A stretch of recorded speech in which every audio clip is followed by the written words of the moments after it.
in Odyssey Sports Station.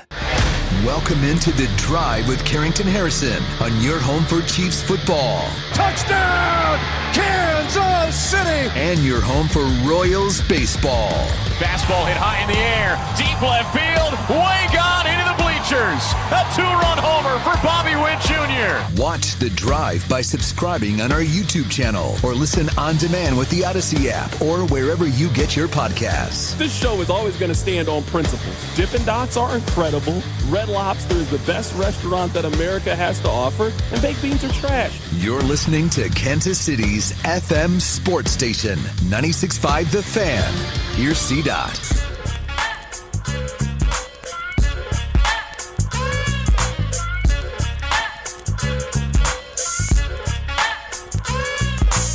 Let's do this. Another day, another dollar, another edition of The Drive. You were listening to The Drive on 96.5 The Fan, 96.5thefan.com, and also the Odyssey app. My name is Carrington Harrison. Excited to be here with you on this wonderful, wonderful Wednesday as we are getting you ready for another United States game in the World Cup. The United States later today will take on Bosnia. That game kicks off at 7 o'clock on Fox. We have you covered here on 96.5 The Fan. Again, my name is Carrington Harrison. Rob Britton is here. We are taking you up until 5:30 until the Royals inevitably lose another baseball game. But you know what? We've got you from now until then. I want to tell you that I appreciate your time in being here. There are so many moves happening in the NBA. We will try to talk about some of them. We know you guys always get mad when we even acknowledge the NBA's presence, but we will do a little bit of that today. We'll sprinkle in a little bit of football along the way. We'll try to pick and find our spots, and when we can talk a little bit of NFL. Did you guys know that Mike Tyson is now 60 years old? Yes, happy birthday to Mike Tyson. We'll talk about that in today's show as well. There is a lot going on. We are going to start with the World Cup, but before we get there, I need you guys to do me a couple of favors. Number one, I need you listening to The Drive each day at 2 o'clock right here on 96.5 The Fan. Number two, I need you to tell one friend to check out the show. I would greatly appreciate it. In fact, that is the patriotic American thing to do, is to share with your brother about our fine radio program. And number three, and most importantly, I need you guys to go stop by and see our friends over at The Other Place. Maybe you are thinking of somewhere to go watch the championship soccer match coming up later today. Well, then go stop by and see our friends over at The Other Place. Go get some fantastic food. Go get yourself something to drink. Sit on one of the patios. And why don't you watch the United States kick some Bosnia butt later on today? So this is where I would like to begin. Now, Rob, I'm going to tag you in a little bit earlier than I usually do. The reason I'm doing this is your team. The United States is your number one most favorite, most popular team. I want you to tell me if you think I'm wrong. I want you to tell me if you think I'm off. I think there's a little bit of buzz around this team. I think there is a little bit of energy around this team. You and I have made the college football comparisons when it comes to the United States. I am not arguing with you that they are Ohio State. I'm not arguing with you that they are Nick Saban's Alabama Crimson Tide and they're going to roll through this thing. But I do think as you watch more of this tournament and you see the teams that are advancing in this tournament, you see Canada advance to the round of 16. You see Mexico last night dominate their game and advance to the round of 16. If you've been watching this United States team, you don't think they're equal or on the same level as those two teams? You don't think the United States in a single elimination game, if they were playing an opponent of that caliber, you don't think that they have the opportunity to beat those teams and to advance maybe a little bit further than people have imagined? Now, I understand that a tournament, everybody has a different round of 16 opponent. But if you're looking at the way that this tournament is starting to break for the United States and how well they have played so far in this tournament, we could be talking about the best American team that we have seen in the modern history of the World Cup. And this team has a chance of going further than any team we have seen in the United States in the World Cup in quite some time. I think the buzz is there. I think the anticipation is there. You already know that Power and Light's going to be booming later today.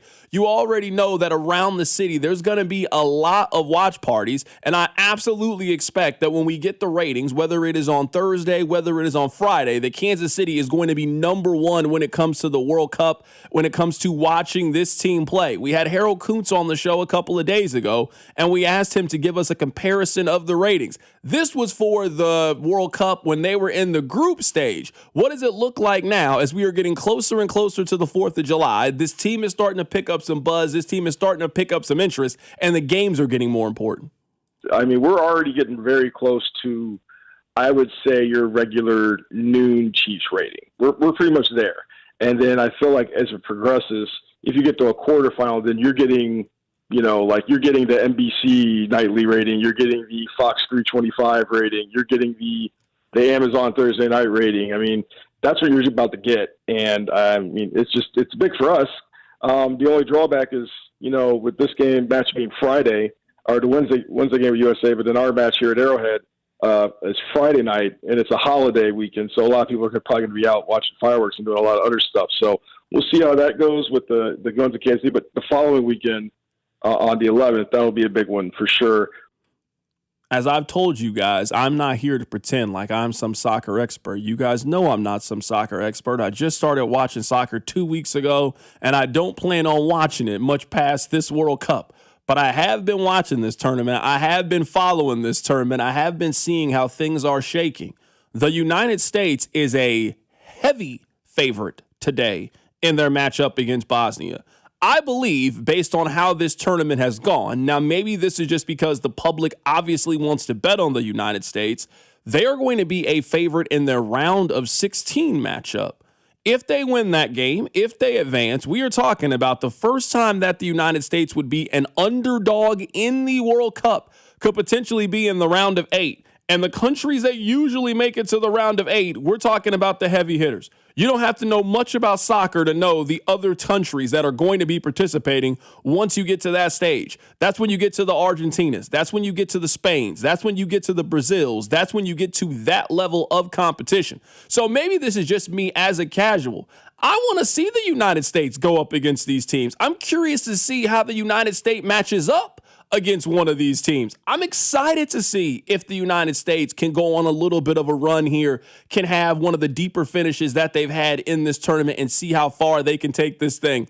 I think this could be a good team to keep with the college football theme. Maybe they're Ole Miss. Maybe in a basketball sense, they're Michigan State. No one is arguing that Michigan State is Duke. No one's arguing that Michigan State is Kansas. But Michigan State is a program that we all respect, a program that nobody wants to match up with, a program that you know is going to put up a tough matchup regardless of whoever you go up against. Maybe that's what the U.S. is in this tournament. I don't think they're going to win this tournament. I don't believe that many of you think they are actually going to win the World Cup.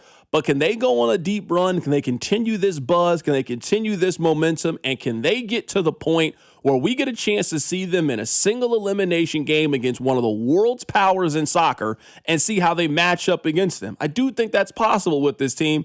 I'm excited to see if they can do it and if they can exceed a lot of people's expectations. Rob, I want to give you a chance to weigh in on this. I want to get your opinion on this, and we're going to be joined by Ali Trost Martin coming up in just a bit. How are you feeling heading into this matchup? Are you nervous? Are you worried? Are you excited? How are you feeling for tonight's game? So I'm a little bit nervous, and we can talk about that throughout the show, because one of the themes I've noticed this tournament is a lot of bunkering and trying for a result. That's why Paraguay beat Germany.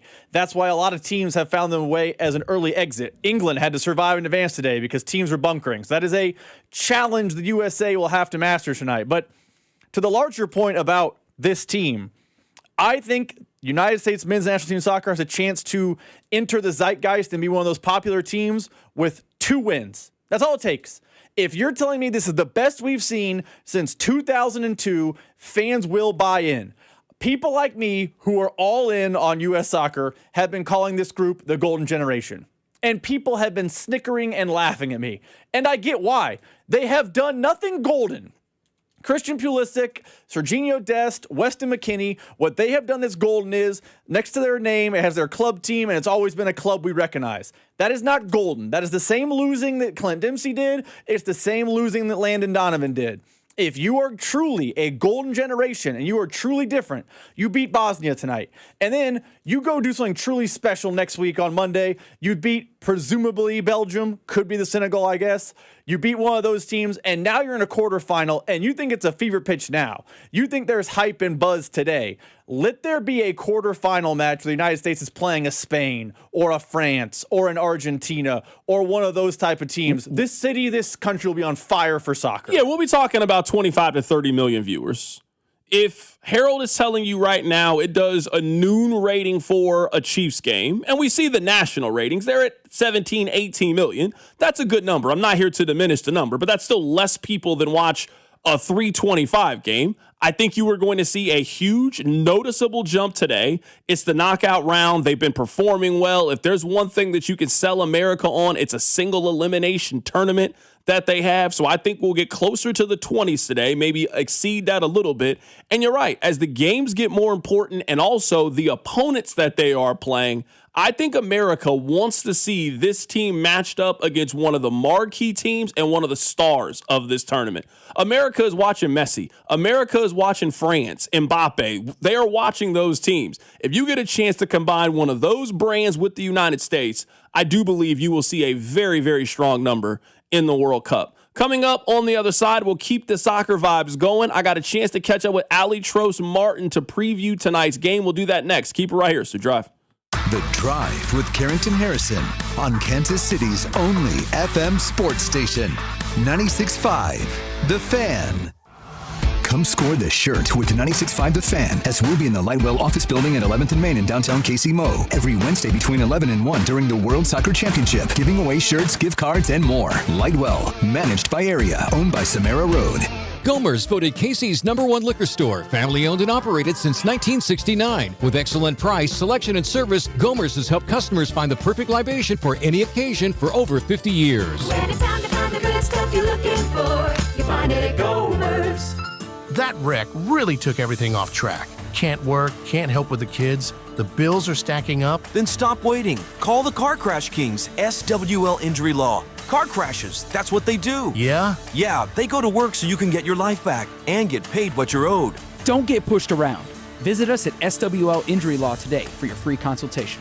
We're the Car Crash Kings. It's what we do. Visit SWLinjurylaw.com. The choice of a lawyer is an important decision and should not be based solely upon advertisements. Point! Hey, you okay? You don't normally miss those shots. I just haven't been as regular lately, and it's making me feel sluggish. You should try Metamucil. It's been a game changer for me. Metamucil's plant-based psyllium fiber helps trap and remove the waste that weighs you down. Ace! You're moving better than you were last week. Definitely. Metamucil keeps you moving. These statements have not been evaluated by the Food and Drug Administration. This product is not intended to diagnose, treat, cure, or prevent any disease. Learn more at Metamucil.com. And the match is about to begin. Most of the team is out with COVID-19, so there'll be some substitutes tonight. What's this? We have an unexpected guest on the field. It's a dog. Well, they could do with extra players. She's going for the ball. Are front paws hands or feet? Soccer season is full of surprises, and COVID-19 could be one of them. If you test positive, prescription medications may help. Ask your doctor if they're right for you. Learn more at PfizerForAll.com. Sponsored by Pfizer. Our nation's 250th birthday calls for a really big party. And Hy-Vee is here to help with really big savings on everything you need. Load up the grill with tender baby back ribs, just $3.28 a pound. Whole seedless watermelon, only $4.48. Frito-Lay chips for $2. And Pepsi 8-pack bottles or 12-pack cans, just $3.99. Stock up on your favorite beer, wine, and spirits and get the party started. This Wednesday through Sunday, only at Hy-Vee. Soccer Fever is in Kansas City, and Hy-Vee is your headquarters for official merchandise, apparel, tailgate, and watch party needs. And Hy-Vee makes game day so easy. They have ready-to-go wings, pizza, party trays, charcuterie, and, of course, all those delicious sweet treats. If you're planning a cookout, great. Hy-Vee special recipe brats, burgers, and steaks are the best. Check out their match day meat bundle for only $30. And don't forget about Hy-Vee's wine and spirits department. For all of your game day needs, count on Hy-Vee. For all the things you have to do and places you need to be, let Uber take you there. Because you had just one more 3 rounds ago. Because the 5 a.m. flight seemed like a good idea at the time. Because check engine lights always appear at the worst possible times. And because parking downtown is a nightmare. Because there are nights out, airport trips, and car troubles in your area, there are drivers in your area. Uber. Request a ride today. Wait time varies. Terms and conditions apply. See app for details. America is turning 250 this year, and Circus Sports is celebrating by offering all users in Missouri $250. Dane Hughes here, and for everyone in Missouri, all you have to do is deposit $250 on your Circus Sports app. Then play through that deposit. Once you do, Circus Sports will reward you with $250 right in your account. This is available for everyone in Missouri, new and existing users. Celebrate 250 years and find out more at circusports.com today. Must be 21 or older in Missouri. Gambling problem? Call 1-800-GAMBLER. See website for details. BillsHappen.com is not a lender. It does not make credit decisions. Must be 18 years old. Not available in all states. Honey, everything is so expensive, and our bills are piling up. You're telling me credit cards are maxed out, rent is due, and the car payment's right around the corner? We need some extra cash. We should do what my friend from work did. She went to BillsHappen.com and got the money she needed the next day. Our credit is not great. Are you sure that would work for us? BillsHappen.com is one of the largest personal loan networks. They can help people with all credit types get up to $5,000. Sounds like it's going to be a hassle. My friend said it was super easy. She did it right from her phone during her lunch break. If you have a regular source of income, you can be approved for a loan for up to $5,000, and your cash can hit your bank account the next day. BillsHappen.com's lenders have millions of dollars to lend, regardless of your credit history. Guess what? I went to BillsHappen.com, and we're getting our money tomorrow. Wow, that's fast. Problem solved. If you need extra cash, go to BillsHappen.com. That's BillsHappen.com. BillsHappen.com. For years, Gone South has been a podcast about crime in the American South. But for our new season, we're widening the lens. Through deeply reported, narrative-driven stories, we're digging into the myths, scandals, and power structures that still shape the South, and, in a lot of ways, the country itself. Follow and listen to Gone South Season 5, an Odyssey podcast. Available now on Apple Podcasts, Spotify, or wherever you get your show. You're listening to 96.5 The Fan from the DM Injury Law Studios. Mike's got this. Car, truck, or motorcycle wreck? Remember, Mike's got this.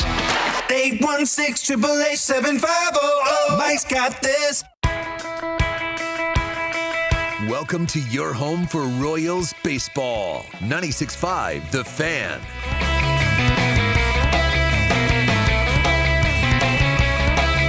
Text line 913-586-7965. Someone during the Open texted in that they have lost belief in the United States because they lost to Turkey.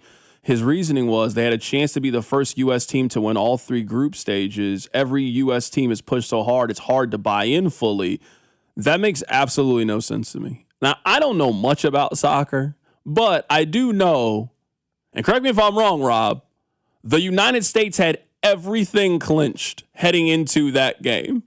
So in essence, that is essentially saying, hey, I know the Chiefs won their division and I know they're the 1 seed and they can't help themselves by winning this game. So they're playing all backups. But because they lost, I'm not sure how good they really are. Now, if you don't think that the United States can win the World Cup, I can give you a bunch of other reasons other than they lost the Turkey game. If you've seen France play and your conclusion is, I don't think they can beat them, I think you make a good point. If your argument is, I've seen Spain play and I don't think the U.S. can beat them, also wouldn't really push back on you.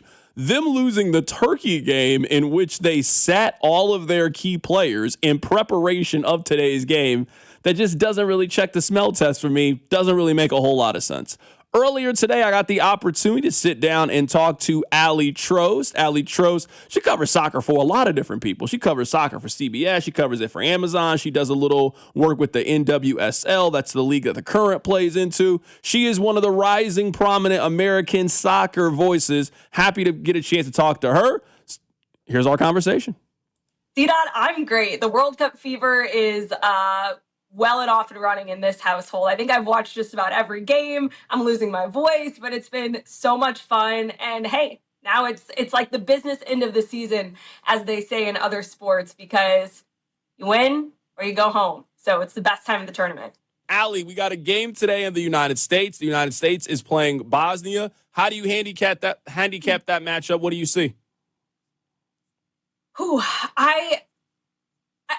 People have every reason to feel confident about this game because on paper, the United States should beat Bosnia and Herzegovina. But it's so tough when you're going up against a team that has nothing to lose and that thrives in that underdog mentality, which is also, I feel like, the same mentality that Mauricio Pochettino and the United States have been trying to embody as well, even though the U.S., depending on the matchup, they'd be an underdog. But in this matchup, they're not the underdog. I do like the U.S. to get through. I think the line right now is set at minus 260.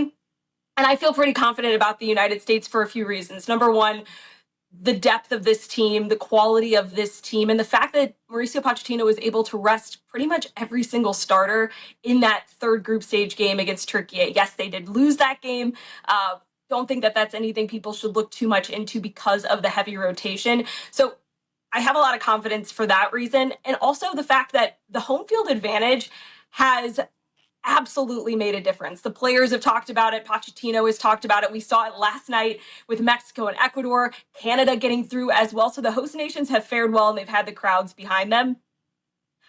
Bosnia, though, are a tricky team. They're going to present a similar threat to the United States that Australia and Paraguay did, sitting back, absorbing a lot of that pressure in a mid to low block. So the United States will have more of the ball, and it's just going to be a matter of how quickly and effectively can they break down that defense, because you can expect Bosnia to have a five-man defense, which isn't always easy. Just because you have most of the ball doesn't always mean you're going to find those spaces or take your opportunities well. And then on the flip side, an area that Bosnia could hurt the United States, yes, they had the third fewest 18-yard box entries of any team to make the knockout rounds, but they're one of the better set piece teams, 3 set piece goals in the group stage of the World Cup. So not a team that you could count out, and it's always the timing of goals as well.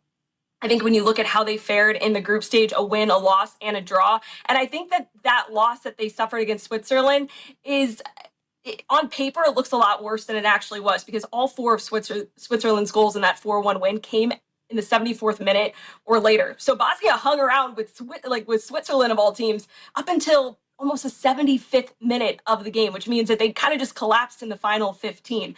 So I think when you factor all of those things in, it's not going to be an easy game. I think taking the U.S. to advance is still your best bet, because I think there's every reason to believe that they will, and I think the numbers would suggest it. But if it's getting to like the 75th minute and you're like, oh my gosh, is this actually going to happen? Just wait. It could just be one of those late game heroics that we've already seen in this competition. I mean, how many stoppage time goals have we seen that have really flipped games on their head? I mean, that's how Canada got through to the next round too. Right now, we're talking soccer with Ali Trost-Martin. Ali, has your expectations changed potentially with this U.S. team now that you've seen them, now that you've seen the competition? Like, just as somebody from the outside looking in, I assume that Germany is pretty decent in soccer. Germany just lost to Paraguay. I saw the United States play Paraguay, and they beat them like a drum. Maybe the United States is a little bit better at soccer than we've given them credit for. I'm with you. I think my expectations have drastically changed, but I also think the team that we're seeing is so different than the one that we've seen at any point under Mauricio Pochettino. So for everyone that's just now getting into soccer and really just now closely watching the United States, congrats. You're seeing like the best version of this team that we've seen in quite a long time.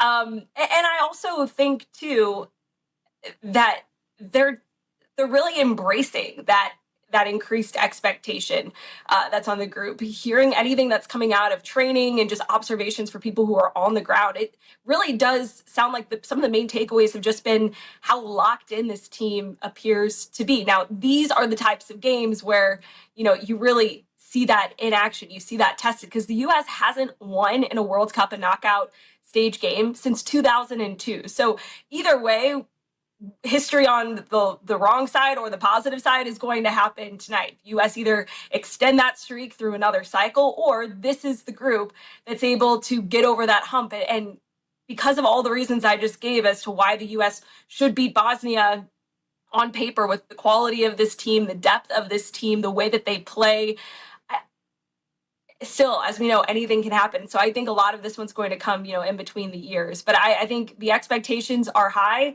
And now it's do or die time. Yes, you beat Paraguay. Germany lost to Paraguay. There's been a lot of poking fun online, but none of that matters anymore, right? That's all in the past, and this is a new This is a new stage of the tournament, and as Pochettino said, they're treating it just like a final. Every single game is a final from here on out. Give me a key to a United States win today. What do they need to do to avoid potentially being upset? We are talking about a single elimination tournament. Weird things can happen all the time in soccer. What does the U.S. need to do to avoid being upset later today?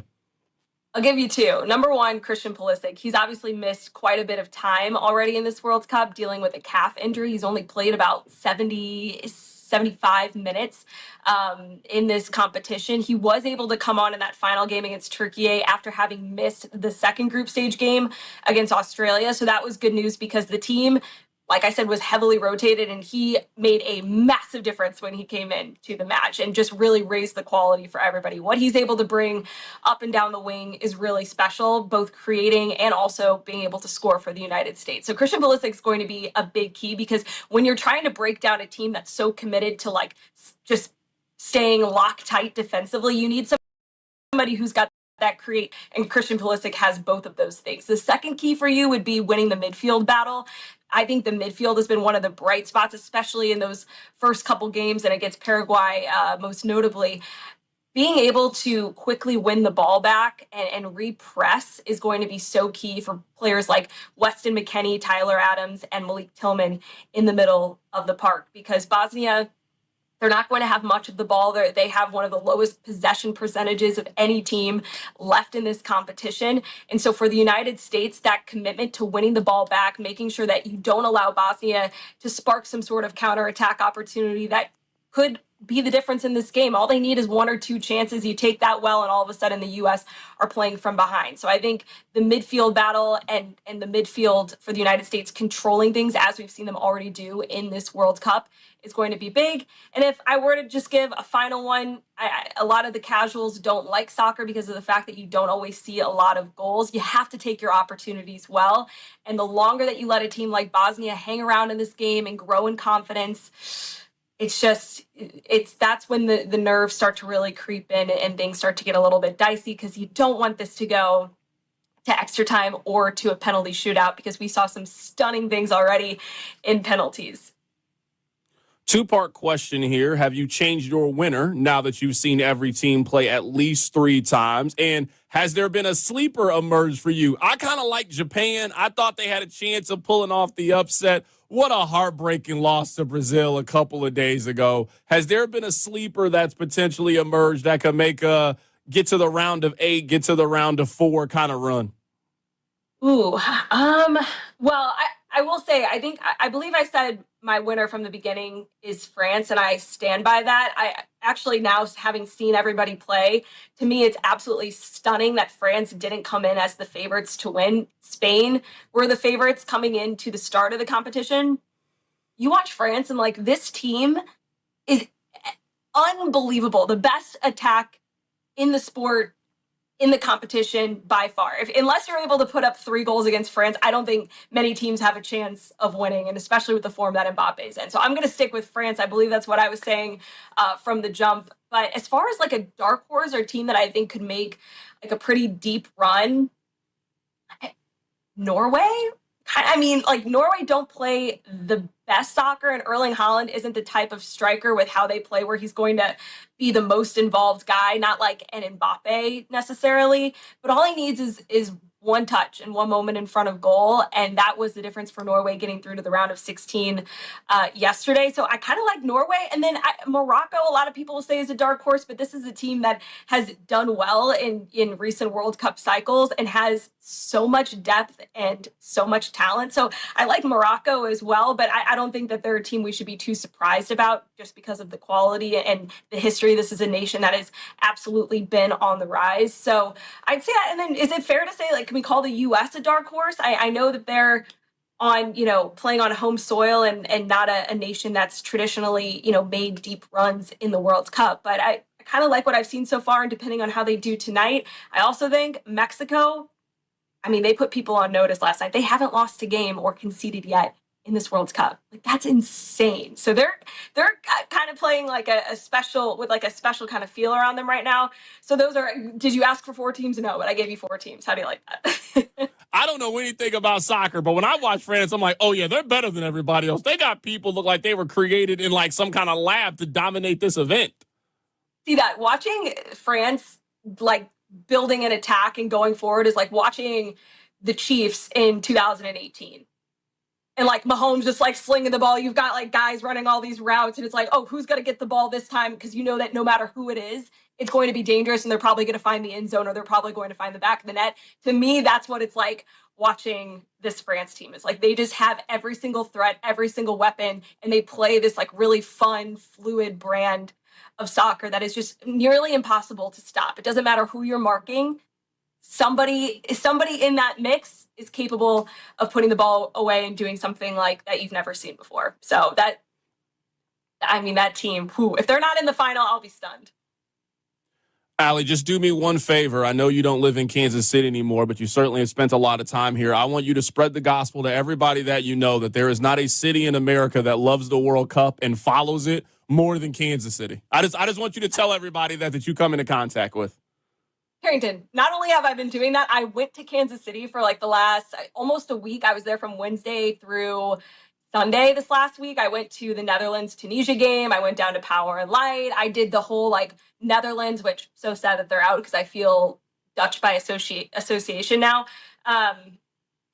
Unbelievable what Kansas City is doing. But at the same time, for all of us who have like lived in Kansas City, know what Kansas City is about, know the soccer culture there, it's really not a surprise because this is just what Kansas City does. And I do think like the perception is amongst a lot of people that KC is by far the best host city. So, I mean, I just like was so proud to be there and to see it all up close and in action because, man, it was special. And I can't wait to get back. I'm actually coming back July 11th to do some stuff down in Power and Light. So I'm looking forward to that too, because I mean, the people just show up as they always do. It's going to be a time. I can tell you that much right now. It is going to be a time, especially if it's Lionel Messi playing on that July 11th game. It's going to be a time. That is Allie Trost-Martin joining us on the show today. She is our World Cup correspondent. Allie, we got to catch up with you as we get a little closer to figuring out who's going to win this thing. Yes, absolutely. And see that I wanted to give you one more before we go. The line for goals in this game, U.S. Bosnia, set at 2.5.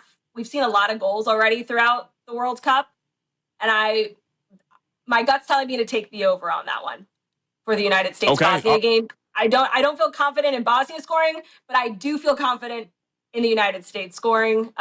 They've had to deal with what Bosnia is going to throw their way already against Australia and against Paraguay. They put up multiple goals in those games, so I don't see that being any different in this one. We always love a little player prop on this show. That is Allie Trost-Martin joining us on the show today. Special thanks to her coming on to talk a little bit of soccer.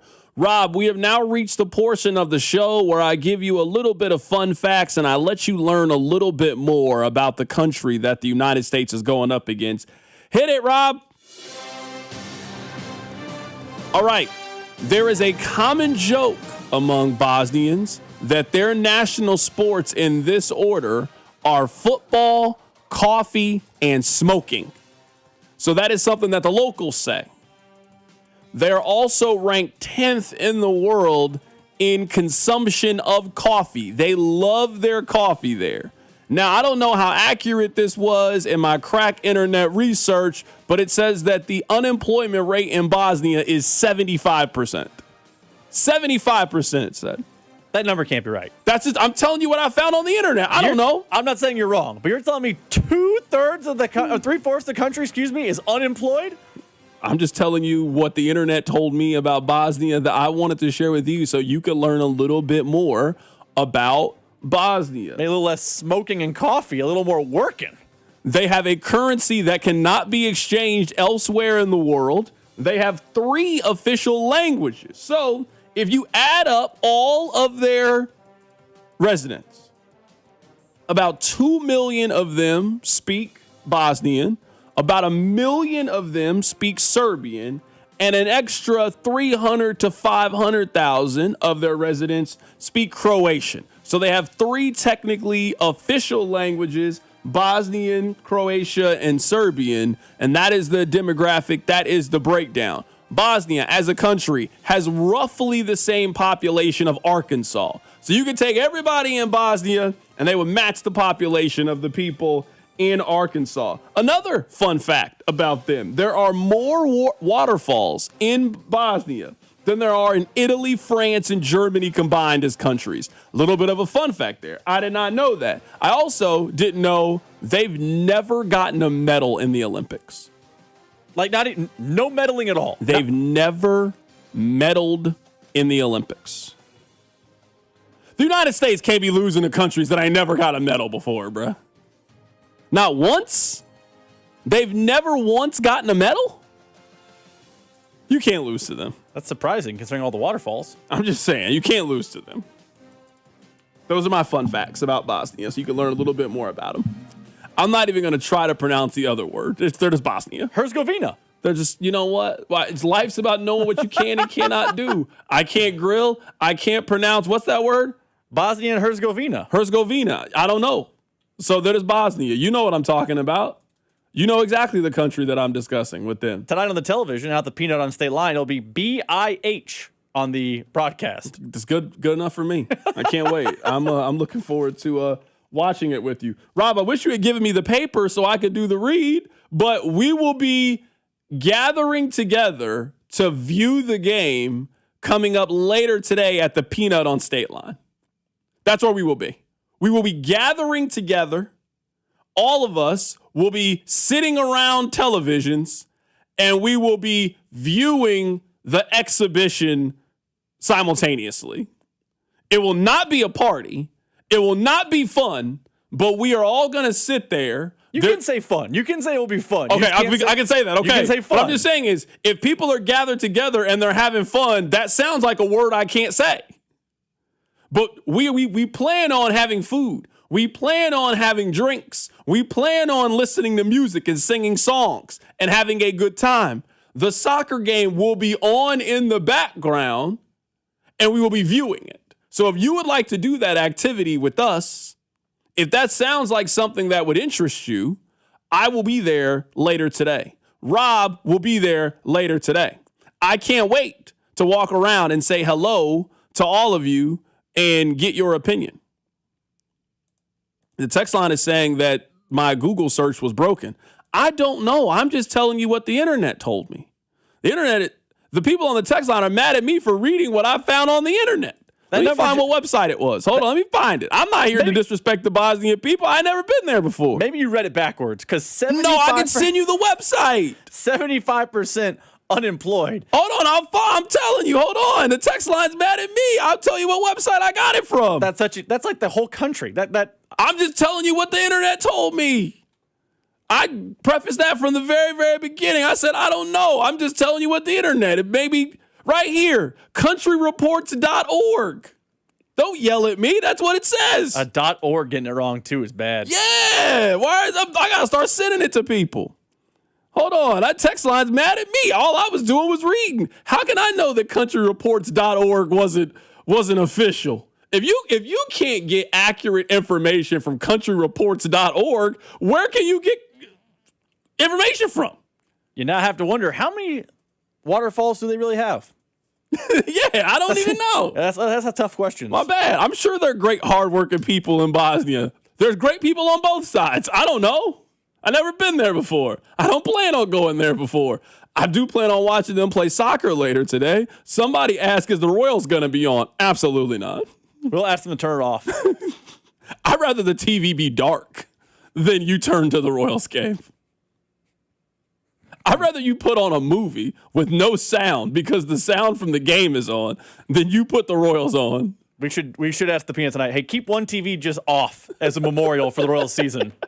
We got to light candles around it. As a reminder of what happened.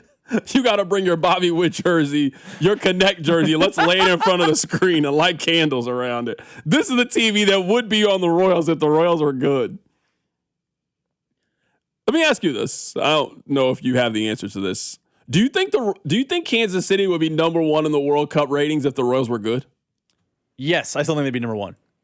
I don't know what it is about Kansas City and the World Cup and soccer in general, but they are 100% bought in. Now, do I think you'd be getting Chiefs Sunday noon ratings? No, but I still think they'd be one. Because we've seen other World Cups where they're top 5 and they have the Power Night Party and all the stuff. So I do think they would still be very, very highly rated and still number one, but I think it wouldn't be by the same number, if that makes sense. Okay, I'm just asking. I was just curious. Do you think it would change? Let's say Bobby Witt was the MVP and they were, 50-something and 30-something? I do think it has made it easier to completely dive in and buy into it.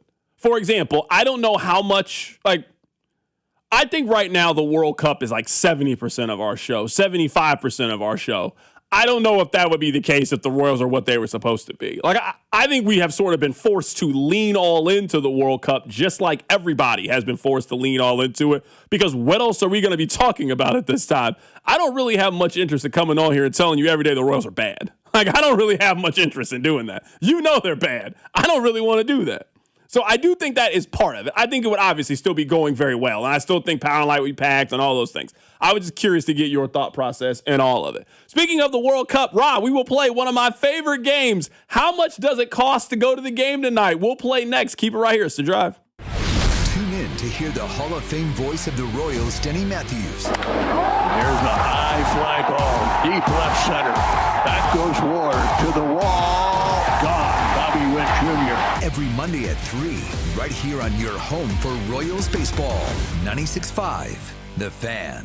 Hey, let me tell you guys about my friends over at Gates Barbecue. And with 5 area locations, you can celebrate world-class championship soccer and Kansas City culture with our friends over at Gates Barbecue. Maybe you got somebody in from out of town. Maybe they're coming in for Independence Day, the 4th of July. So you got family coming in. We got international visitors. What place to take them than to some of that official Kansas City authentic barbecue taste? Go take them to go get the nooner. Go take them to get the beef on bun, heavy on the sauce, please. Go take them to get the ribs. Maybe you're having a watch party for all the soccer that we're having. You can get the small party tray, the large party tray. You can go get the presidential platter. I'm telling you, next time you're there, you got to get the fries. You got to have them season the fries. You also got to make sure that you get the burnt E-Mac.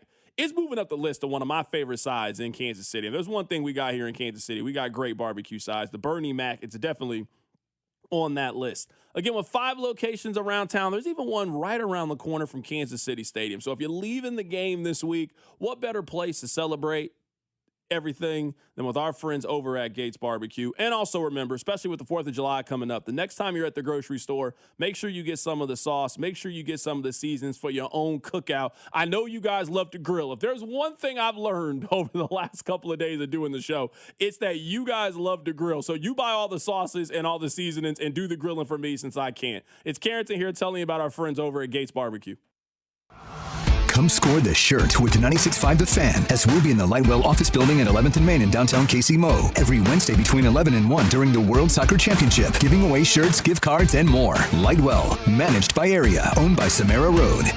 This 4th of July, light up the night with Freedom Family Fireworks. We're family-owned and packed with the biggest deals of the season. Get buy one, get one free specials. Grab the Godfather assortment for just $5.99 and get free Excalibur shells when you spend $250 or more. With locations in Liberty, Lee Summit, Pleasant Hill, Cameron, Chillicothe, and our air-conditioned superstore at Highway 291 and 210 just before the Missouri River. Visit freedomfamilyfireworks.com. Then stop by your nearest Freedom Family Fireworks location today. While supplies last, see store for details. Today's Matchday Preview is presented by Fanatics Sportsbook. Download the Fanatics Sportsbook app today. Winning hits different here. Spain will take on Austria in Inglewood, California, and Portugal will face Croatia in Toronto. Spain is a massive favorite to qualify for the next round as a -900 favorite. If Austria can somehow pull off the upset in regulation or draw against Spain, that is +260. Portugal will take on Croatia in what could be a very competitive match. During the group stage, we saw Portugal have 2 games end in a draw. According to markets, this game has a 28% chance to end in a draw, and the odds are +250. The winner of both of these matches will square off in the next round. This has been your official Odyssey Sports Match Day preview brought to you by Fanatic Sportsbook. Winning hits different here. Listen in ahead of each match day for the latest betting insights from Fanatic's All Tournament Long. They call this one Bill. Whoa, aliens? Am I in a spaceship? Affirmative, Bill. What's with the laser saw? Relax. We are cutting our bill in half. What? An Xfinity mobile transmission says you can cut your bill in half. Oh, your mobile bill, not me, Bill. Xfinity Mobile also says we can try it free for a year. Free. Yes, with no commitment. Can we put the saw away? I am reluctant. But we will find another being to bisect. That's not sci-fi. It's Xfinity Mobile. Xfinity Internet members cut your mobile bill in half. Plus, try Xfinity Mobile free for a year. No commitment. Learn more at xfinitymobile.com. Xfinity. Imagine that. Restrictions apply. Xfinity Internet required. Savings compares one line of Xfinity Mobile Select to comparable plans from T-Mobile, Verizon, and AT&T as of 3/24/26. Taxes, fees, extra. $30 monthly discount limited to new mobile customers only. After 12 months, regular rates apply. Kansas City is buzzing this summer, and the excitement keeps rolling into August at the Advent Health Championship, Kansas City's only professional golf tournament, August 20th through 23rd at Blue Hills Country Club. Watch the next generation of PGA Tour stars compete for their shot at the big stage. Follow your favorite player, enjoy the action from greenside, or upgrade to an all-inclusive hospitality experience. With tickets starting at just $10, there's something for everyone. Keep your summer going. Get your tickets today at AdventHealthChampionship.com. Join 96.5 The Fan staff at the Peanut on State Line tonight with kickoff set for 7 o'clock. This afternoon, expect mostly sunny skies with a high of 94. Weather brought to you by Capital One. Capital One offers no fees or minimums on checking accounts. What's in your wallet? Terms apply. See CapitalOne.com/bank guide. Capital One NA, member FDIC.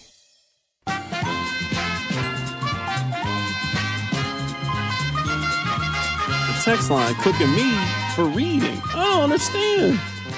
Someone on the text line did ask this question. C-Dot, what would you be talking about if it wasn't for the World Cup? You should be getting hazard pay for trying to fill these 20 hours. I've thought about that at multiple times. Yikes.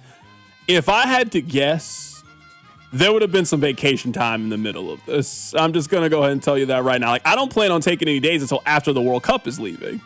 So that's the first day that I have off. Hey, the World Cup's not here. It's over. I can go mind my business for a couple of weeks.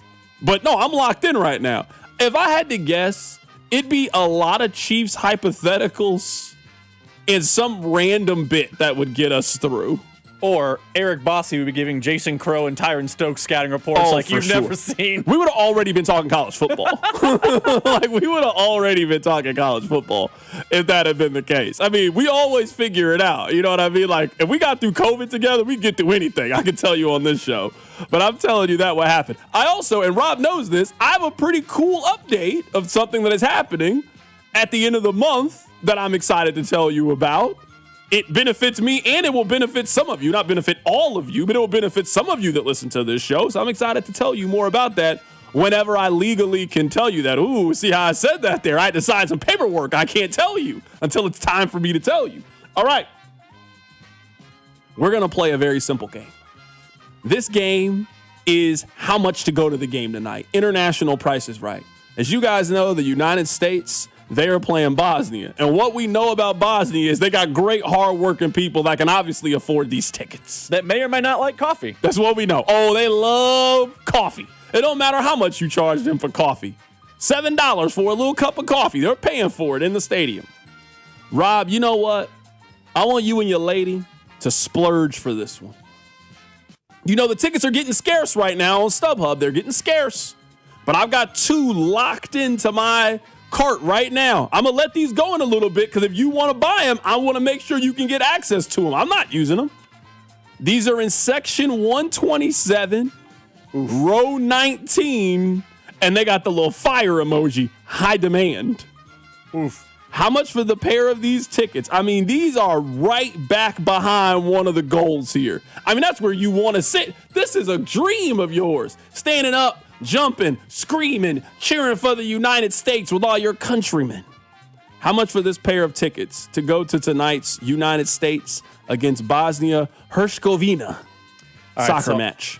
I know I have an idea what tickets cost for the knockout round in Kansas City. I have to equate for California inflation. San Francisco, you know, I don't play no games out there. Yeah, I've been before. It's great, expensive though. And that's another tick up for the U.S. 2 tickets, 120 something. 127, row 19. Okay, I'm gonna say for both tickets, I'm getting hit for $4,900. Rob, one of the best guests you've ever had. These pair of tickets, they are $2,534 a piece. You add that up for the pair because you got to buy tickets for you and your lady. $5,068 if you would like these 2 tickets to go watch today's World Cup game between the United States, Bosnia, Herzegovina. The prices if they win are going to get outlandish. I mean, they're outlandish now, but wow. I plan on going to the Super Bowl at some point in my life. I don't know when. It would cost less. I will go. But I do believe at one point in my life I will attend the Super Bowl. It's on the bucket list. I'd like to do that at some point in my life. Where are all these people that just have Super Bowl money for all of these events? Like, at this point, if you're going to the World Cup, you have spent an exorbitant amount of money, and you got to keep doing it in theory, right? Like, if you cheer for France, you got them for the round of 32, the round of 16, 8, 4, the championship game. Hey, what are they doing over there? That's what I want to know. You guys got all this money that you can just take a month off work and you can just travel around the country, eating at Waffle House and going to all these soccer games and sitting premium? What's going on here? FIFA's selling to them cheaper than they're selling to us Americans. That's my story. I was on there looking for the knockout round on Friday. I'm like, oh, okay, I'd be interested in going. I was kind of curious. I got tickets at a decent price. I mean, I understand they're going to be a little bit more, but I'm thinking like, all right, I'd spend $300 to $500 a ticket to go to this event. I wouldn't spend too much more than that, but if somebody had a good pair of tickets, like, hey, Karen, it's $800, I'd be like, all right, I'll buy them. I'll go. I got no problem. Rob, you might not even be able to walk onto the Arrowhead property for $800 for 2 tickets. I'm sitting there thinking, what? People can afford this for these soccer games? Y'all got it. I ain't got it. Let me ask you a question. And maybe it's difficult to answer, but I'm just curious what your gut instinct, knee-jerk reaction is. What will cost more? The quarterfinal in Kansas City with Messi or the Super Bowl in Kansas City when it comes in 2030, whatever? It's an amazing question. Because I'm making a couple assumptions. The Super Bowl comes here, and I do think we get the Super Bowl at some point. Now, I will say that'll probably be the one I go to. Let's say the Super Bowl is not the Chiefs, because I think that changes the calculus. It's a Messi quarterfinal against Super Bowl generic 2 teams. What's more expensive? Probably the Super Bowl. It's close. It's real close. Probably the Super Bowl. Probably. Yeah, probably. That's what. Yeah, probably. I'm really trying to think, but yeah, probably. I think it's the Super Bowl too. No, I didn't pick 2 fan bases. Maybe the fan bases change things. Like if it's Green Bay against the Steelers, okay, maybe it's a different price point. But the fact that we're talking about a game that is not a title game in Arrowhead up against New Arrowhead, which is already gonna be more expensive, Super Bowl, and we think it's comparable, gives you an idea of just how crazy this price point is for the World Cup. Yeah, I don't know, man. Somebody says, Carrington, do you think that the World Cup is kind of like their Super Bowl? What I mean is the people who go to the Super Bowl aren't necessarily the fans. I don't know. I can't answer for that. I guess at least where I was sitting for the World Cup, I didn't really get the sense that a lot of the people around me were rich. I'm not counting anybody's pockets, but I mean, we've all sat by somebody that just kind of moves like money, like moves like somebody that's got a healthy piece of coin. It felt like a lot of commoners at this event, which is great. It's a lot of people happy. They're jumping up and down. They're singing again. I'm not hating on anybody. Hey, if you can afford it, go to the game. I'm just sitting here. It's $5,000 to sit lower level for this. It's the round of 32. I could see if they got to the championship and it's like, hey, this is a once in a lifetime. If there's one thing I feel pretty confident in, it's that the United States is going to qualify for the first round of the World Cup again. Like, part of the appeal of the Super Bowl is it's the end. It's the finale. There are no more games after this. If you're willing to spend that for, I mean, in theory, you got 5 more games. You got 5 games to win the World Cup. So if you're following and you cover Argentina or France or one of those teams, how much are you spending to attend these soccer games? Again, it's crazy. They just got money I don't got. I don't have it. I don't want to have it. Not for that. There's things I have it for. I don't have it for that. I'm not participating in any of those activities. All right, you're listening to The Drive on 96.5 The Fan, 96.5thefan.com, and also the Odyssey app. Keep it right here. You're listening to The Drive. You're listening to The Drive. My man Carrington Harrison. On Kansas City's FM sports station, 96.5 The Fan. When severe weather hits, tune in to 98.1 KMBZ for Operation Stormwatch. Brought to you by Century Roofing. Proudly voted the #1 roofing company in all of Kansas City. CenturyRoofingKC.com. On the biggest stage in the world, FanDuel is changing the game because sometimes your player gets subbed off and that means your bet goes with them. Well, not anymore. With FanDuel Super Sub, if your player is subbed out, your bet stays in. That's right. Even if your player leaves the match, your bet continues on with the substitute. So you keep your bet alive and it keeps you in the action for even longer. So now you're in it until the final whistle. The Super Sub covers the entire game, including extra time. This summer is going to be a lot of fun, and it's going to be even better with our friends over at FanDuel. All you need to do is visit FanDuel.com/local to get started now. Look for the yellow Super Sub icon on the same page and the My Bets page. If your player leaves the match due to substitution or injury, your bet automatically will transfer to the substitute who replaces that player. Go to FanDuel.com/local. Let there be goals this summer for the World Soccer Championship with FanDuel. FanDuel is the official sportsbook of 96.5 The Fan. 21 in President, Missouri. Gambling problem? Call 1-800-GAMBLER. The Colonel is the king of chicken. That's why he's always had a beef with beef. But on Wednesdays, he's squashing the beef by frying it. KFC Country Fried Steak is here for only $4.99. Crispy golden outside, tender steak inside. Served with peppery gravy, mashed potatoes, coleslaw, and a biscuit. At last, the Colonel and beef buried the hatchet in gravy.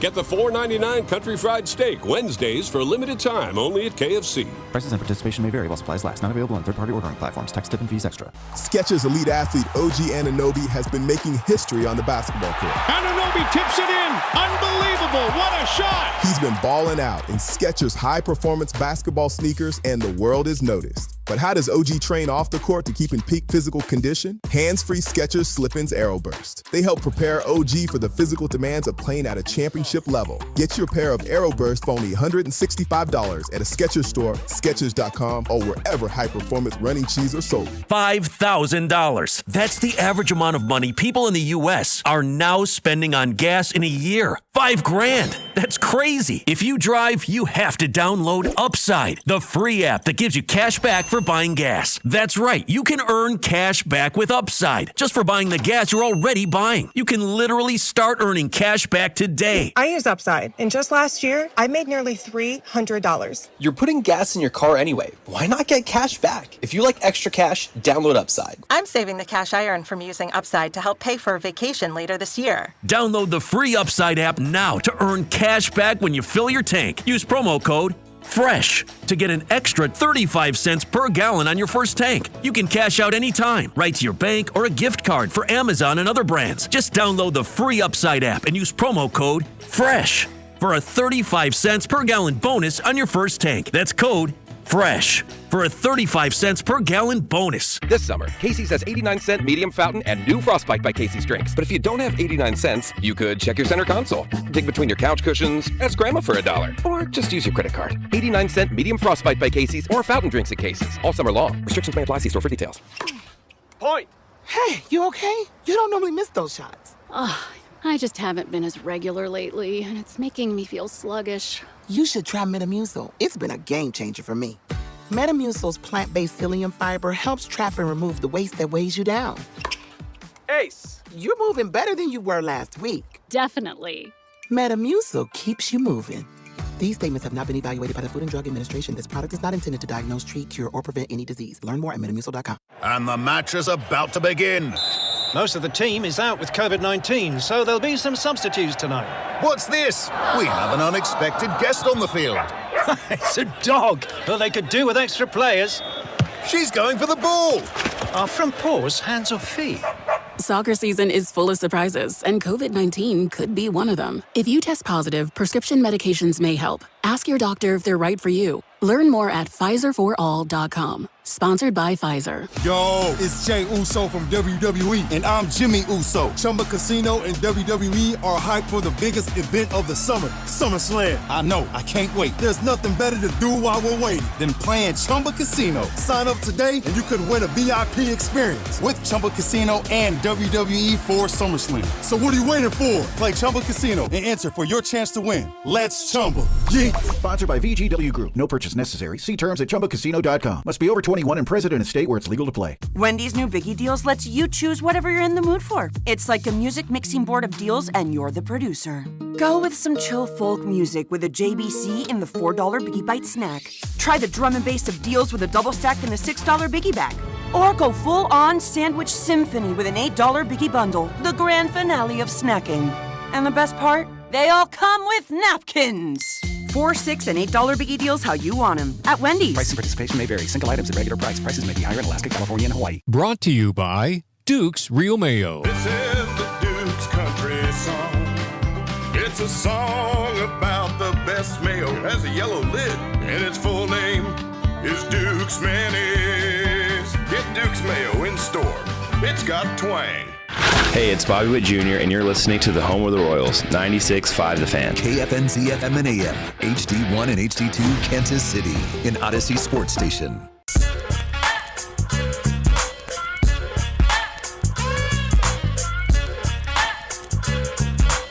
Rob, all right, a couple of things. This is going to be like a hodgepodge segment of a bunch of thoughts that I have that I'm not necessarily sure if they're all topics, but I want to talk to you guys about. I just want to make a small note from something we were talking about earlier in the week regarding Caitlin Clark. I would like to point out that yesterday there was a fight in a baseball game and no one cares. Yesterday, two baseball teams got into a benches clearing, throwing punches. Everybody walked away just fine. No one is appalled by it. Hey, sometimes that's just what happens in baseball. You hit me with the baseball. It's a little too close for comfort. Guys start jawing with each other. Next thing you know, there's fisticuffs and a brouhaha. Everybody lived to tell the story. So I just wanted to point that out on the text line because you guys were real mad at me a couple of days ago. I just want to make that observation. Rob, are you starting to come on my side of everything about this Taylor Swift and Travis Kelce wedding? To me, seems like a misdirection. I think they are either already married and they are doing this to throw people off the scent of it, or they are getting married in another location and they are trying to throw the paparazzi off by making you think that it is at Madison Square Garden and they are getting married in a completely different place. Because one thing that we do know about their wedding is everybody that is actually going ain't really saying nothing about it. They're not even dropping clues about it. Then we keep hearing how if you were invited to this thing, you had to sign the most ironclad NDA, which makes sense. She is the most famous person in America. This is a very private moment. I don't have any problem with them deciding what information they're going to give us about their wedding, but there was just a big report from the New York Post. Taylor Swift and Travis Kelce's wedding at Madison Square Garden will last over 10 hours. Then, Rob, they have the itinerary to this thing. So they're going to have the rehearsal dinner on Friday from 6 to 10:30. On the wedding day, the doors are going to open at 3:30, a cocktail hour. They're then going to have the ceremony that starts at 5:30, a little post-celebration, whoop-de-whoop, the reception. So their reception is going from 6:30 until 2 a.m. Let me tell you, that sounds like a time. That sounds like a time. A 6:30 p.m. to 2 a.m. The most famous people in the world are going to be there. The drinks are going to be flowing, and they got live musical guests. Oh, that sounds like a party you want to be to. Rob, does this not sound like misdirection? How did the New York Post get the itinerary of Taylor Swift's wedding? Now, I understand sources. It's Madison Square Garden. It's New York City. Does this, to me, not feel like a smokescreen? I absolutely believe one of these two things. I think they are already married, and they are going with this just to throw you off the scent because they don't want you bothering them. Or they are trying to get everybody, just like a magician. A magician shows you something with the right hand, and with the left hand, they're actually doing the trick. They are getting everybody's attention over here to make you think that's where the wedding is going to be, and then we'll find out in 3 weeks that they got married in a private ceremony in Rhode Island. That's just what it feels like to me. That's just my hunch. It's just my hunch. From the people that actually seem to know, we get no information, but from the New York Post and TMZ, they seem to have all the information. I'm not buying it. I'm not believing it. So I don't know I'm full on tinfoil conspiracy with you, but it does feel like this is very out of character, at least for Taylor Swift. Now, I'm not pretending to know Taylor Swift, not pretending to be a Swiftie, but the little bit I know about her is she's very private about what happens in her personal life. Like, remember, we didn't really know she was going to be at Arrowhead, and then boom, she popped up, and now now we know that she gallivants around town. Do you see a lot of her in town? She hides pretty well in plain sight. So you're telling me her wedding is now MSG with thousands of people, and we have the itinerary? That doesn't add up to me. But also, I would tell you, so many people are involved, it doesn't surprise me that information's leaking out. Rob, it's MSG on one of the biggest weekends in America. It's not like this is MSG and they're telling you they're doing on a Tuesday. Rob, they're doing it on 4th of July weekend. Like, what are we talking about? They're doing it on 4th of July weekend in downtown New York. I'm not buying it. You're right. Now, I'm not saying nobody knew that Taylor Swift was coming, but you didn't really know Taylor Swift was coming. Probably it's about 1 o'clock for a 3:25 game. That's when the rumors started swirling and people were hitting my phone. Oh, it's for real. She's actually here. Like, this is no nonsense. She's really, really here. Yeah, I don't believe it. Now, maybe I'm wrong. We will find out. I'm sure they will tell us. We'll see pictures. We'll see all of those things. I absolutely believe that this is a magic trick. I believe their teams are leaking all of this information because that's way too detailed to me. Except for that would be on an invite. Like, having sent out wedding invitations, you send out. Now, I didn't have the 6-hour, 8-hour what I'm reception, saying is, but if you are close enough to either one of these two people to get a wedding invite, are you turning around and handing that wedding invite to the New York Post? But if you're then running the risk of one of them find out, hey, this leak has to come from somewhere. We all know if you tell a secret, we all know who most likely in your circle is the one that would tell the secret or who you told it to. Hey, I only talked to Rob about this. How does Alex Gold know about this? See what I mean?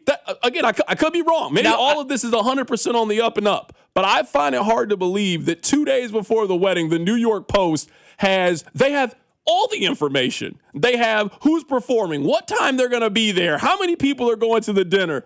Anytime you got that level of detail, either you've gotten 100% right or somebody has fed you nonsense for a back-end story. Here's why I think there's a chance it's 100% right. And I agree with you. Something's not quite right here, but here's why I think there's a chance it's 100% right.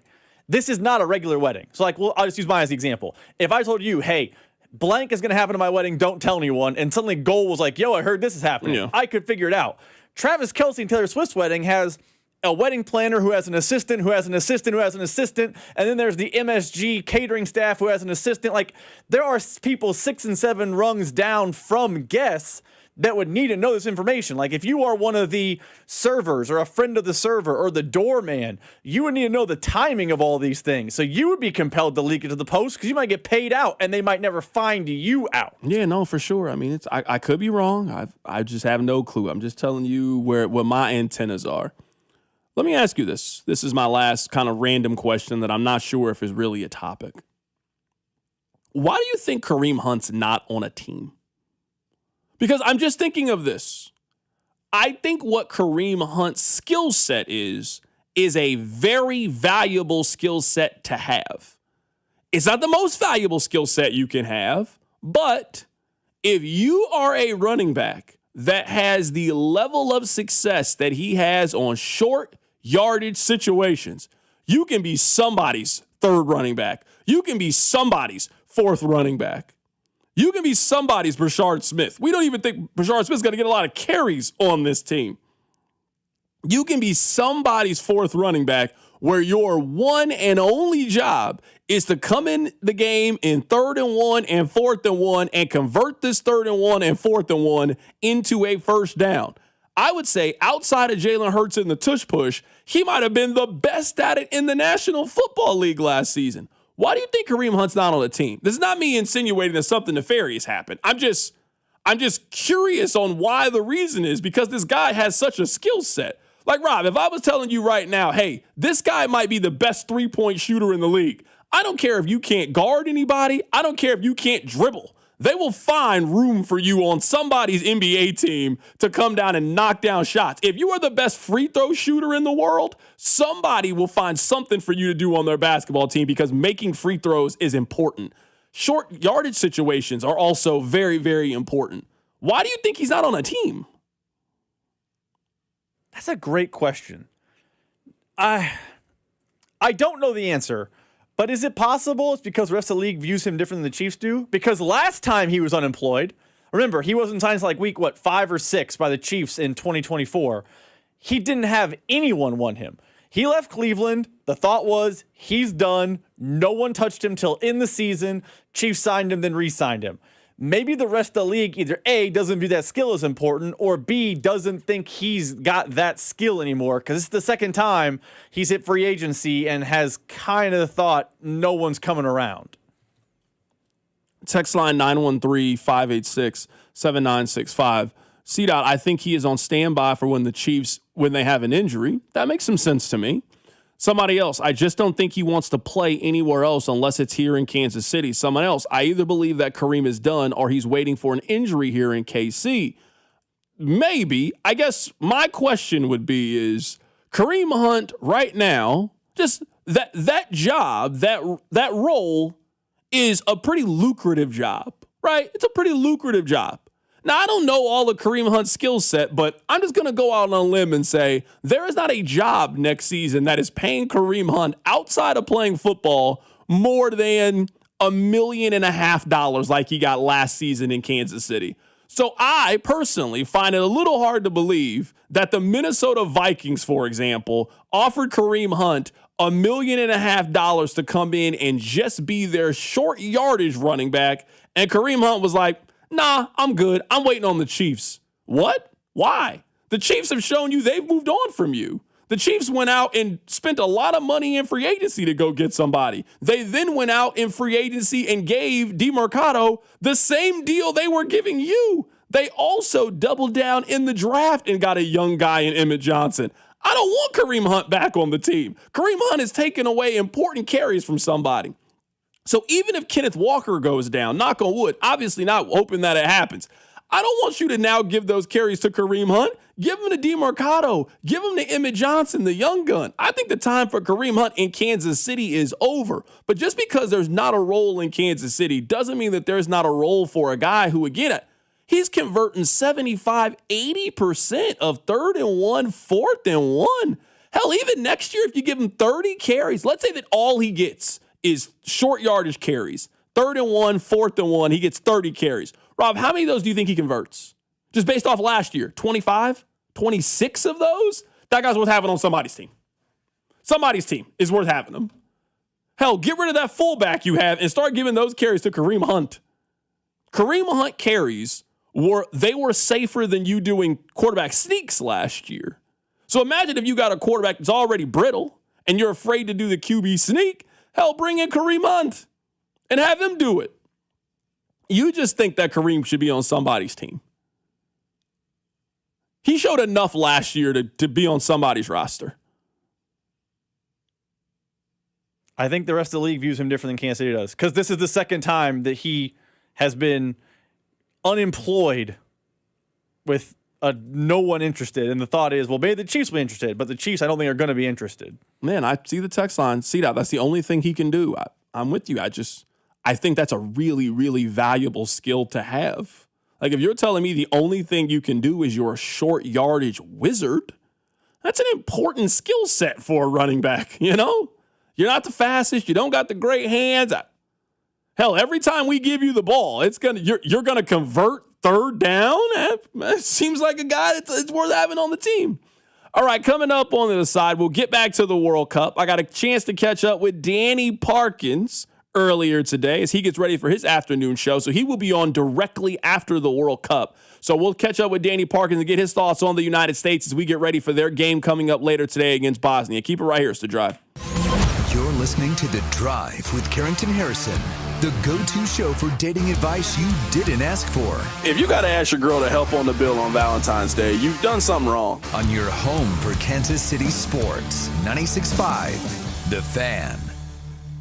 You're listening to 96.5 The Fan from the DM Injury Law Studios. Mike's got this. Car, truck, or motorcycle wreck? Remember, Mike's got this. 816-888-7500. Mike's got this. At Kansas City Proton Institute, we're delivering the future of cancer care with state-of-the-art proton therapy right here in KC. If you have breast, head and neck, or brain cancer, proton therapy may be a better treatment than conventional radiation. Don't wait. Get your second opinion at Kansas City Proton Institute. Come see Kansas City's largest, most experienced, and most advanced proton therapy team. Learn more at kcpi.com. Kansas City Proton Institute, where you see the best in KC. And Doug. Limu and I created a trick to help you remember that you can customize your car insurance and save with Liberty Mutual. You see, the shirts Limu and I wear are yellow, and yellow is the color of lemons. And lemons grow on trees, and trees provide oxygen. And oxygen helps us breathe, and breathing is how you live. And you can live more life when you save money by customizing your car insurance. I agree, Limu. It's really quite simple. Only pay for what you need at libertymutual.com. Liberty, liberty, liberty, liberty. Come on, come on. Country music superstar Luke Bryan. Girl, shake it for me, girl. Live. Shake it for me, girl. Shake it Word for on me. the Street Tour. Goes like one July 9th, Morton Amphitheater. margarita shot. With special guests Shane Prophet, Ray Lynn, Lauren Watkins, and DJ Rock. Tickets are on sale now at livenation.com. Don't miss Luke Bryan in concert. This is the story of the one who keeps multiple buildings running smoothly day after day. Plumbing that flows, HVAC that hums, cleaning supplies that keep surfaces sparkling. That's why she counts on Grainger. With easy reordering online and 24/7 support, Grainger helps her keep the products she needs on hand. So shelves stay stocked and buildings stay ready.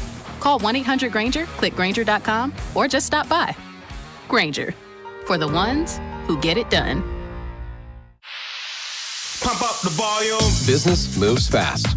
Orders roll in, deadlines close in. When you ship with USPS Ground Advantage, you can keep up with confidence. Every package stays in our secure network from dock to door. And with nationwide reach, dependable tracking, and upfront affordable pricing, you get built-in peace of mind. You run the business. We run the routes. Visit USPS.com/Ground Advantage to learn more. USPS, official shipping sponsor of the NHL. Honey, did you invite the minions over? Well, you know how we talked about getting Wi-Fi from Xfinity? Yeah. I ordered it this morning, was online in minutes, then they showed up. So they just came over to use the Wi-Fi? They even brought their own devices and spellbook. You didn't give them the new Wi-Fi password, right? No. That's good. I gave them our old one. Because Xfinity lets us keep the same network name and password so devices connect instantly. What do they want Wi-Fi for anyways?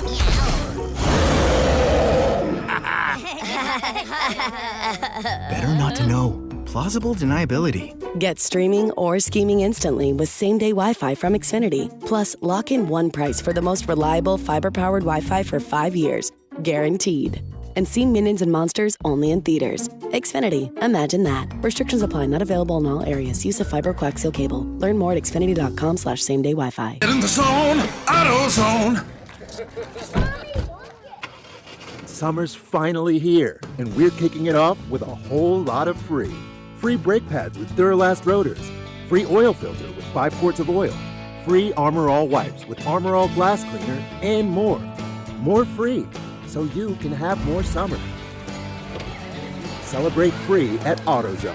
Now through July 27th. Restrictions apply. Get in the zone, AutoZone. I'm Bob Burke, founder and chairman of Burke America Parts Group, a family of brands that includes RepairClinic.com, an appliance and HVAC parts solution company that's grown into an international brand. Before AmericanEagle.com, we partially launched a new technology platform developed by another firm. American Eagle helped take our technology to a whole new level with digital marketing, software development, and business insights into our key markets, appliances, HVAC, and outdoor power equipment, and did so both on time and on budget. AmericanEagle.com has the resources, experience, and talent needed to produce solutions. Our new technology platform, developed by AmericanEagle.com, has produced tremendous results with higher traffic, conversion, engagement, and online revenue. If you have any home repairs you need to take care of, check us out at RepairClinic.com. If you need a world-class website or technology project, then I would highly recommend AmericanEagle.com. Call AmericanEagle.com at 773-NETWORK. That's AmericanEagle.com, 773-NETWORK. Join 96.5 The Fan staff at the Peanut on State Line tonight with kickoff set for 7 o'clock. Brought to you by Climate Control Heating, Cooling, and Plumbing. Visit ClimateControlKC.com. Climate Control has been serving KC homeowners for over 35 years and know how to get your cooling system ready to handle the scorching hot summer. Schedule your AC system tune-up for just $49. Don't wait. Visit ClimateControlKC.com today. Climate Control Heating, Cooling, and Plumbing. Here's your traffic report on 96.5 The Fan. Brought to you by SWL Injury Law, the Car Crash Kings. It's what they do. Visit SWLinjurylaw.com. We've got a two-car crash now. It is 435 headed eastbound at Metcalf. It is the right lane that's blocked. Two-car crash 435 eastbound just past K10. Two left lanes blocked there. I'm Val with traffic on 96.5 The Fan. You're listening to The Drive with Carrington Harrison on 96.5 The Fan and the Odyssey app. All right, welcome back into the show. My name is Carrington Harrison. Very happy to be here with you. Earlier today, I got the opportunity to talk to my brother, Danny Parkins. He is a rising television star. You can see him on Fox Sports 1, but you guys already know that's not the name that he goes by on this show. Park, what's good? How you doing, buddy? Doing good, man. Happy to have you on here. How are you enjoying the World Cup? Oh, it's great. Today, actually, on, the OT, the show I do, First Things First Overtime, today will actually be the largest audience I've ever broadcast to, because Belgium-Senegal is on FS1 as the lead-in to the OT. And so we will be on today whenever that game ends, and there's no post-game because that leads into pregame on Big Fox for the USA-Bosnia game tonight, which is at 8 o'clock Eastern. So whenever Belgium-Senegal ends, there will be about a 5-minute break, and then your boy will be on TV with like a 3 or 4 million person lead-in. So pretty excited. And so today will be a full soccer show, a full World Cup show, reacting to Belgium-Senegal, which, of course, is who the U.S. would play in the round of 16 if they beat Bosnia tonight. So full soccer show, very excited. The World Cup is amazing. I'm not the biggest year-round soccer guy. Like, I don't have a EPL team or anything like that. But I went to the World Cup in '94 in Chicago with my dad. Still remember it. Was in Spain living with a family for a few weeks with this program in high school when Real Madrid signed David Beckham and people were partying in the fountains. So that was like a foundational moment in terms of like the understanding of international soccer. So the World Cup is great. It's special. It's singular. And it's cool to be a part of it in a very, very, very, very, very, very, very, very, very small way at Fox. And so, yeah, man, I'm pumped for it. I've enjoyed the World Cup as well. You and I are about the same. I don't dislike soccer, but I just wouldn't consider myself to be a soccer fan. But I made the point before you came on the air. If you tell me that the best in the world are competing at something, I am open to watching it happen. And you were telling me that the biggest sport in the world is being played here in the United States, and all of the stars and the people that the casuals like you and I have heard of are playing at an exceptionally high level. And now we get to single elimination, which I can't understand. Hey, if you lose this game, you are eliminated from it. That's an athletic competition you can get my interest in for a couple of weeks. Yeah, and also, I mean, it's the most popular sport everywhere in the world except here. Maybe it's second in Japan to baseball, and maybe in a couple of countries it's second to basketball. but basically it's the number one sport everywhere else other than the US. So the pageantry and the fans, it's like take college football and college basketball, amplify it by 100, and that's how much these people care about the results of these games. And so I think that part of it also is great.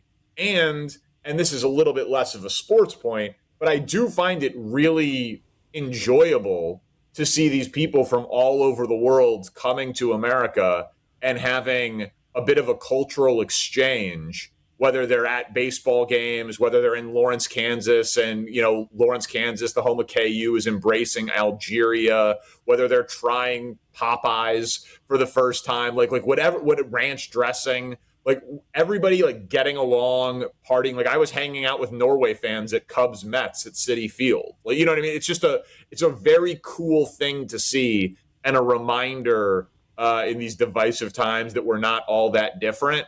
So yeah, it's soccer at the highest level. It's the most important sport to the vast majority of the world. It will be the most viewed sporting event by a factor of literally billions by the time it's over. Like it dwarfs the Super Bowl in terms of viewership. So it's just the size and the scope and the importance of it, I think, is impossible not to fall for.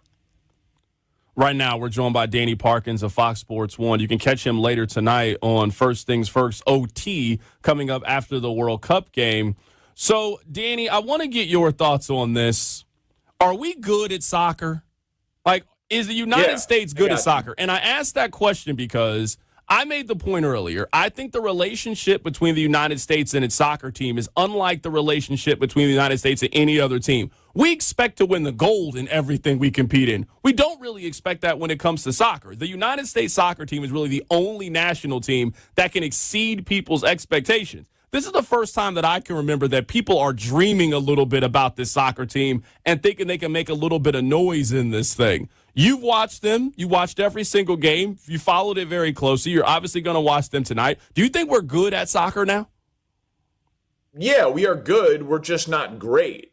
And, people older than us would remember, obviously, the Miracle on Ice.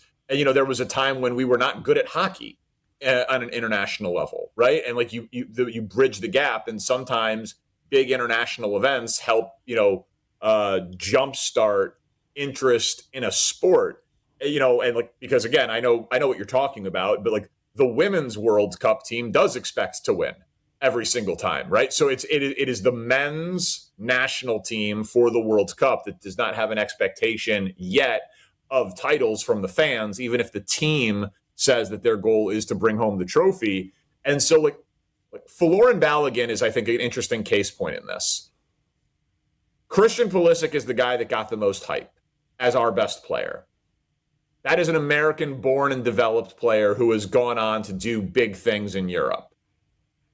Flo Balogun happened to be born in New York City, but his parents are Nigerian. His parents were in the U.S. when his mom was pregnant, was deemed too pregnant to fly back, born in New York City, but raised in London, raised up through the England club scene, but then chose to play, partly because there was no spot for him to be guaranteed a starting spot on England because of Harry Kane, but he ends up choosing to play for Team USA. And it's like, is he American? Well, yeah, he was born in the US. He's clearly eligible to play here, but he was developed by England's soccer development program. So it's a huge coup for Team USA recruitment that he ended up choosing to play here, but he's not really a product of our development system, which is still far superior in Europe and other parts of the world. So we are good. We are closing the gap, but to be very clear, there is still a large gap between the U.S. and France, the U.S. and Spain, the U.S. and Argentina. So I don't think the U.S. can realistically expect to win the World Cup. But if they get to the final 8 and the teams that are there standing are international powers who have all won a World Cup before, and us, and then in that game against likely Spain or maybe Portugal, the U.S. acquits itself well or maybe pulls off one crazy upset, that would be a massive, massive moment for soccer in America. Danny, the analogy I've made is I don't think we're Ohio State. I don't think we're Alabama. Like, that's not the level of college football that I think we're playing. But could we be Ole Miss? Could we be a 9-10 win team that just catches the right situation and who knows what could potentially happen? Like, it's crazy going into a tournament like this now where the expectation is that United States is going to win this game. I actually think they're going to be favored in the next round of the round of 16. Like, I don't think they're going to be a dog until they get to potentially the Elite Eight. Probably not a dog, but the Belgium-Senegal winner is by no means a guarantee. Like, if they are favored, I think they will be a slight favorite. And I think part of the reason they will be a favorite is because the World Cup is in America. And a lot of Americans are betting on this tournament. Like, we played both of these teams in World Cup friendlies, in matches leading up to it. One was a 3-2 game that the U.S. won, and it was very close. And one got blitzed and lost 5-2 and gave up 3 goals in about 15 minutes in the second half. And that was when people started to really panic about Team USA's defense. Matt Turner was the goalkeeper for both of those games in 2025. Matt Freese is obviously now the goaltender for America. But like, Christian Pulisic played in those games. Florin Balogun played in those games. Like, it was not like, oh, the U.S. didn't field a representative roster. Yes, it was a different goalkeeper. Chris Richards, our best defender, did not play in the 5-2 loss to Belgium. But like, it is both of these teams that they would play, Belgium or Senegal, absolutely will believe that they can beat America. Again, I agree with you that the U.S. will be a small favorite, but it is not like tonight against Bosnia, the U.S. is almost an 8-1 favorite. Like, tonight, if they lose, it is a catastrophe. Like, it is a monumental embarrassment, because you also have to remember the U.S. obviously missed 2 World Cups ago. But in the last 3 World Cups that the U.S. has made, they made it out of the group stage. And making it out of the group stage was the round of 16. Now making it out of the group stage is the round of 32 because the tournament has expanded. So the U.S. does not get to their baseline of the last 3 World Cups that they've qualified for unless they beat Bosnia tonight. Losing to Bosnia would be an absolute unmitigated disaster. So they need to win tonight, and then they will be expected to beat Belgium or Senegal because the game is in America. And then you'll be a significant underdog again, likely against Spain. And yes, you'll be playing to win. Yes, they'll be trying to win. Yes, the team will think they can win. But I think that is when you start to grade a little bit on a curve. And if that game is 2-1 and competitive, you feel really good about where U.S. soccer is, regardless of the result. And if they lose that match 4-0 and they don't look like they deserve to be on the field with Spain, then it's okay, you took a small step forward, but there's still a ways to go before you could be considered among the powerhouse countries. Danny, we got less than 2 minutes left. I got to ask you this question before I get you out of here. What team is LeBron James starting the NBA season with? Everybody says it's Golden State, and I just think it's Cleveland. I think it is Cleveland. I believe that he wanted to go to Golden State if they were going to get Anthony Davis, but I don't think that is at all possible. And I don't think Porzingis is a reliable substitute for AD. And AD is one of LeBron's best friends in the entire sport. So if he plays at Golden State, he'll be playing with his friend Draymond and his friend Steph. But I don't think he thinks he can win. I think Brian Windhorst said this morning on Get Up that the Cavs are trying to trade for Jaylen Brown. And what if LeBron James goes there with him? Like, I think he's going to finish where it started to do the bookend thing and end up on the Cleveland Cavaliers. That is our guy, Danny Parkins, joining us on the show. Tune in to him, see him later today on First Things First, the OT. Danny, I appreciate you, my brother. Talk soon, buddy. I got a chance to catch up with Danny Parkins today. I want to play that for you. Always happy to hear from Park. We'll get back to the World Cup coming up in just a bit. If you guys will allow me just a little bit, to stand up on my old man soapbox. We don't have to spend a whole lot of time on this. Just give me about 3 to 5 minutes. Rob, have you seen the announcement earlier today from Sony? So Sony, the maker of the PlayStation, they have announced that starting in 2028, Rob, there will be no more physical disc. So you know how when you buy a game, now you can buy a game digitally, but you also can go to the store and you can buy the physical copy of the game, put it into the machine, and play.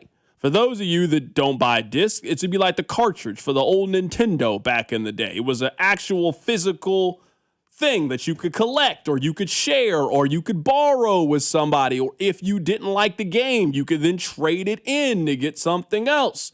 So Sony has announced in 2028 that they are going away with physical media and they will no longer be printing discs. So it got me thinking, wait, Best Buy doesn't sell DVDs anymore. The PlayStation is telling me that coming up in a couple of years, and I'm assuming starting with the PlayStation 6, they are just not going to sell you disc anymore, and you're going to have to buy the digital copy of the game directly from them. Rob, is this good? Because I do think that part of, whether it's music, whether it's whatever it is, movies, part of it is owning it and feeling an ownership of it and having a collection of it.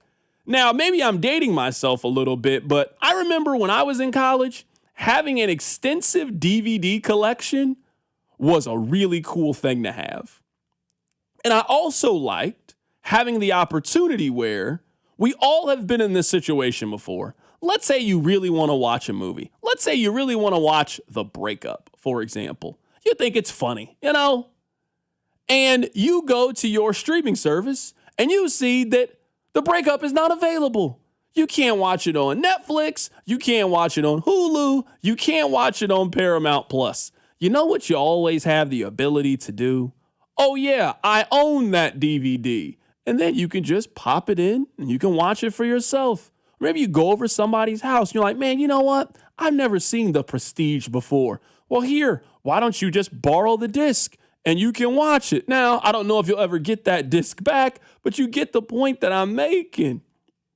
I'm from the era and the generation where collecting the DVD box set for a TV show was everything. Rob, everybody around our age had Chappelle's Show on DVD. Everybody around our age had a handful of the same DVDs. You had Hitch on DVD. Everybody had 8 Mile on DVD at some point. Friday Night Lights was one of those that everybody around our age, 35 to 40, you own these DVDs at some point in your life. Have we gotten to a point where they just don't want us to physically own anything? Because if it's all digital, how do you pass it down? How do you share it?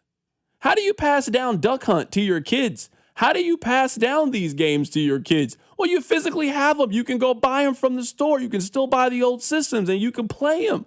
What are we doing here? How do you pass down Wii Sports to your kids and Bowl and all of these games that we enjoyed when we were a kid? I hate this. I don't mind paying for the disc. Most of the time, I'd rather get the disc than the digital. Unless you're giving me a substantial discount, I'd rather just buy the disc and have it and own it. I'm not saying you're wrong. I actually agree with you. But I think you're noticing it late. I think it's been this way for a while. CDs. Does anyone have CDs anymore? No, they have Spotify or Apple Music.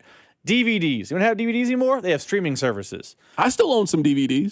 But not the way you used to. People used to buy. Remember, you used to go to Best Buy, they would sell DVD and CD towers. For sure. Not a thing anymore. I'm with you. Video games have gone that way. Tickets have gone that way. Me and you went to a World Cup match. How do I commemorate that moment? I can't anymore. I understand. I don't disagree with what you're saying. I guess my point more so than anything is I think that we, the public, would like an option. Rob, I would have loved to have the opportunity to have a physical World Cup ticket. I would have paid extra for it. If you had told me it's an extra $10 to have a physical ticket that they would have mailed me, and then I also could have scanned it on my phone, I would pay for it. You remember back when you would go over to somebody's house and they would have a board and they would just be all of the tickets. You'd be like, man, you've been to a lot of concerts. And you would have this, and it would be like a piece of memorabilia for you to tell a story with. It was cool to have these DVDs. It was cool. That's a big reason of why I think that vinyl is making such a huge return, because it's something that you can physically own and touch and share and pass down. It's something physical. I just feel like we are losing part of pop culture, part of what it means to collect things, part of what it means to be a fan of something. Someone on the text line says, I missed the midnight release party. Yeah, that was a big deal. To go somewhere and everybody plays the same game that you play, so you see all the people that play Halo, all the people that play Call of Duty, all the people that play Madden, the energy from it, them physically handing it to you was cool. I didn't sign up to lose any of those things. Again, I'm not saying I never buy things digitally. Of course, like I have Apple Music, I download games, but if I am given the opportunity to buy the physical copy, I would love it.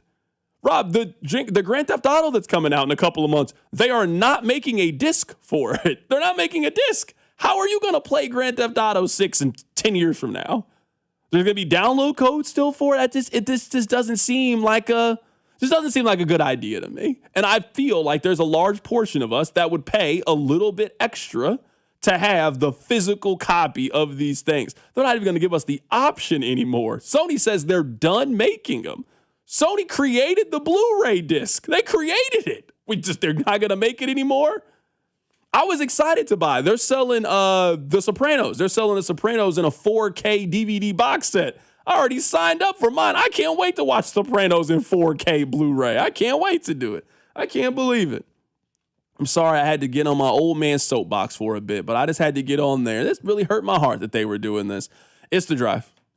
The Drive with Carrington Harrison on your home for Kansas City sports. 96.5 The Fan. On the biggest stage in the world, FanDuel is changing the game because sometimes your player gets subbed off and that means your bet goes with them. Well, not anymore. With FanDuel Super Sub, if your player is subbed out, your bet stays in. That's right. Even if your player leaves the match, your bet continues on with the substitute. So you keep your bet alive and it keeps you in the action for even longer. So now you're in it until the final whistle. The Super Sub covers the entire game, including extra time. This summer is going to be a lot of fun, and it's going to be even better with our friends over at FanDuel. All you need to do is visit FanDuel.com/local to get started now. Look for the yellow Super Sub icon on the same page and the My Bets page. If your player leaves the match due to substitution or injury, your bet automatically will transfer to the substitute who replaces that player. Go to FanDuel.com/local. Let there be goals this summer for the World Soccer Championship with FanDuel. FanDuel is the official sportsbook of 96.5 The Fan. 21 in President, Missouri. Gambling problem? Call 1-800-GAMBLER. Hey, it's Rex here with Rex Buys KC. I get it. Selling your house can sometimes feel overwhelming or scary, right? I've seen it too many times. A homeowner thought they had a deal, only to have the buyer back out at the last minute. That's not how we do business at Rex Buys KC. I'm local, I know Kansas City, and I make sure every deal actually closes like it's supposed to. No hidden fees, no showings, no last-minute surprises, just a fair cash offer and a process you can count on. We buy homes in any condition and judgment-free. So whether your house needs repairs or you just want a fast, hassle-free sale, we can make it happen. If you want certainty, transparency, and someone local who actually delivers, call 816-330-6000 or visit rexbuyskc.com. Rex Buys KC, helping people make smart choices one home at a time. 816-330-6000 or rexbuyskc.com. You don't have to carry everything on your own. Whether you're dealing with stress, anxiety, depression, substance use, or thoughts of suicide, talking to someone can help, and help is available 24/7 through the 988 Suicide and Crisis Lifeline. You can call or text 988 anytime to connect with a trained mental health professional. 988 is free, confidential, easy to remember, and available anytime, anywhere, to anyone. Call or text the 988 Suicide and Crisis Lifeline. No judgment, just help. At Uline, they know going the extra mile takes hard work. For companies pushing to go further, Uline will go the distance with you. 24/7, they answer the phone to get you the shipping and industrial supplies you need. Business can move fast. Unexpected large orders, adverse weather, new safety guidelines, and changing economic trends. Uline works hard keeping 41,000 items ready to ship, minimizing detours on your way to the extra mile. Visit uline.com. My name is Whitney Allen, and I'm a widow. My husband, Ryan, died. We never thought we'd ever have to use life insurance, but the unexpected happened. With Ethos, signing up was fast and 100% online. You can get a quote in seconds, apply in minutes, and get same-day coverage. No medical exams, and you can get up to $3 million worth of coverage. I'm grateful we were prepared. Get your free quote at ethos.com/radio. That's ethos.com/radio. Paid spokesperson. Time spent on application may vary. Online health questions required. Okay, I have to tell you, I was just looking on eBay where I go for all kinds of things I love, and there it was. That hologram trading card. One of the rarest, the last one I needed for my set. Shiny like the designer handbag of my dreams. One of a kind. eBay had it, and now everyone's asking, ooh, where'd you get your windshield wipers? eBay has all the parts that fit my car. No more annoying, just beautiful. Millions of finds, each with a story. eBay. Things people love. When you've got real work to do, Metal Supermarkets will help you get it done fast. With a huge variety of metals in stock, we can help no matter what job comes your way. And we cut to size. Because just like taxes and BS, we think metal is better when cut. Metal Supermarkets, the convenient stores for metal.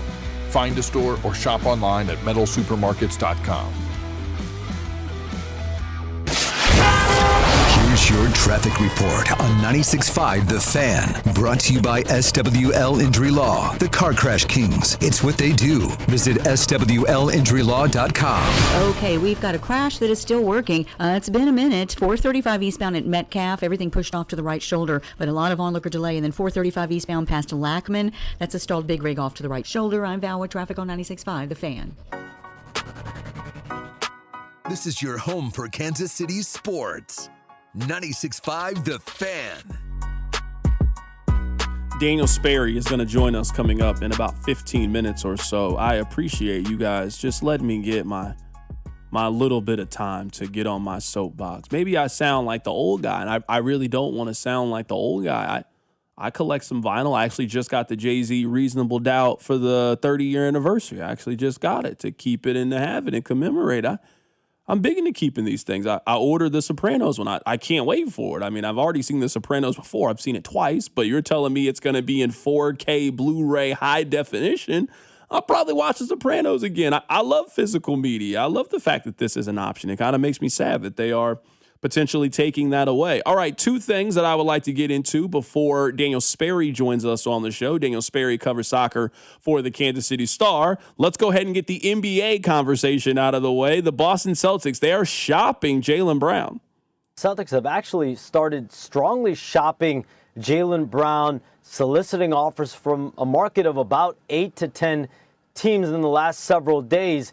It's unclear whether a deal is close or where they necessarily stand, but there's been a high price threshold that the Celtics have set from the outset of any type of a Jaylen Brown trade. We know a couple weeks ago they offered Jaylen Brown and 2 first-round picks for Giannis Antetokounmpo. So clearly they would be willing to move him for a premium player. Is there a player like a Giannis out there right now in the market? Probably not. So then you turn your attention to a package of draft capital. And so they have asked some teams for at least 4 first-round picks. Clearly no deal done yet. And just to be clear here, Courtney, this is the organization choosing to put Jaylen Brown's name out there among teams. My understanding is Jaylen Brown has not requested a trade. This is not something that he has advocated for. So think about it if you're Jaylen Brown. You just won Finals MVP in 2024. You're an MVP finalist this past season. And the Celtics are now working to try to move Jaylen Brown. You can't unrub the genie's lamp. You can't put the toothpaste back in the tube. I believe that the Boston Celtics offered Jaylen Brown for Giannis, and I think the Bucks said no and did not take the deal.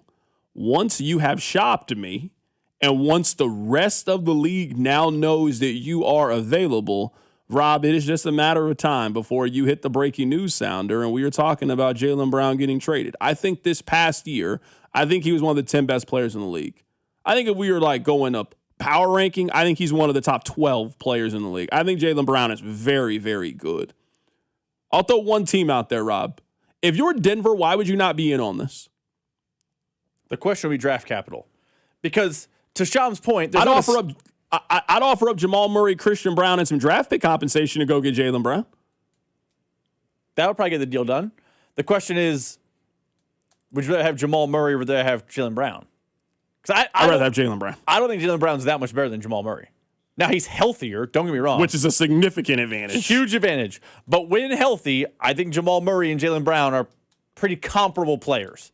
So you're giving up a lot for getting the same guy back. Yeah, but the when healthy part, I think is pretty significant. Huge.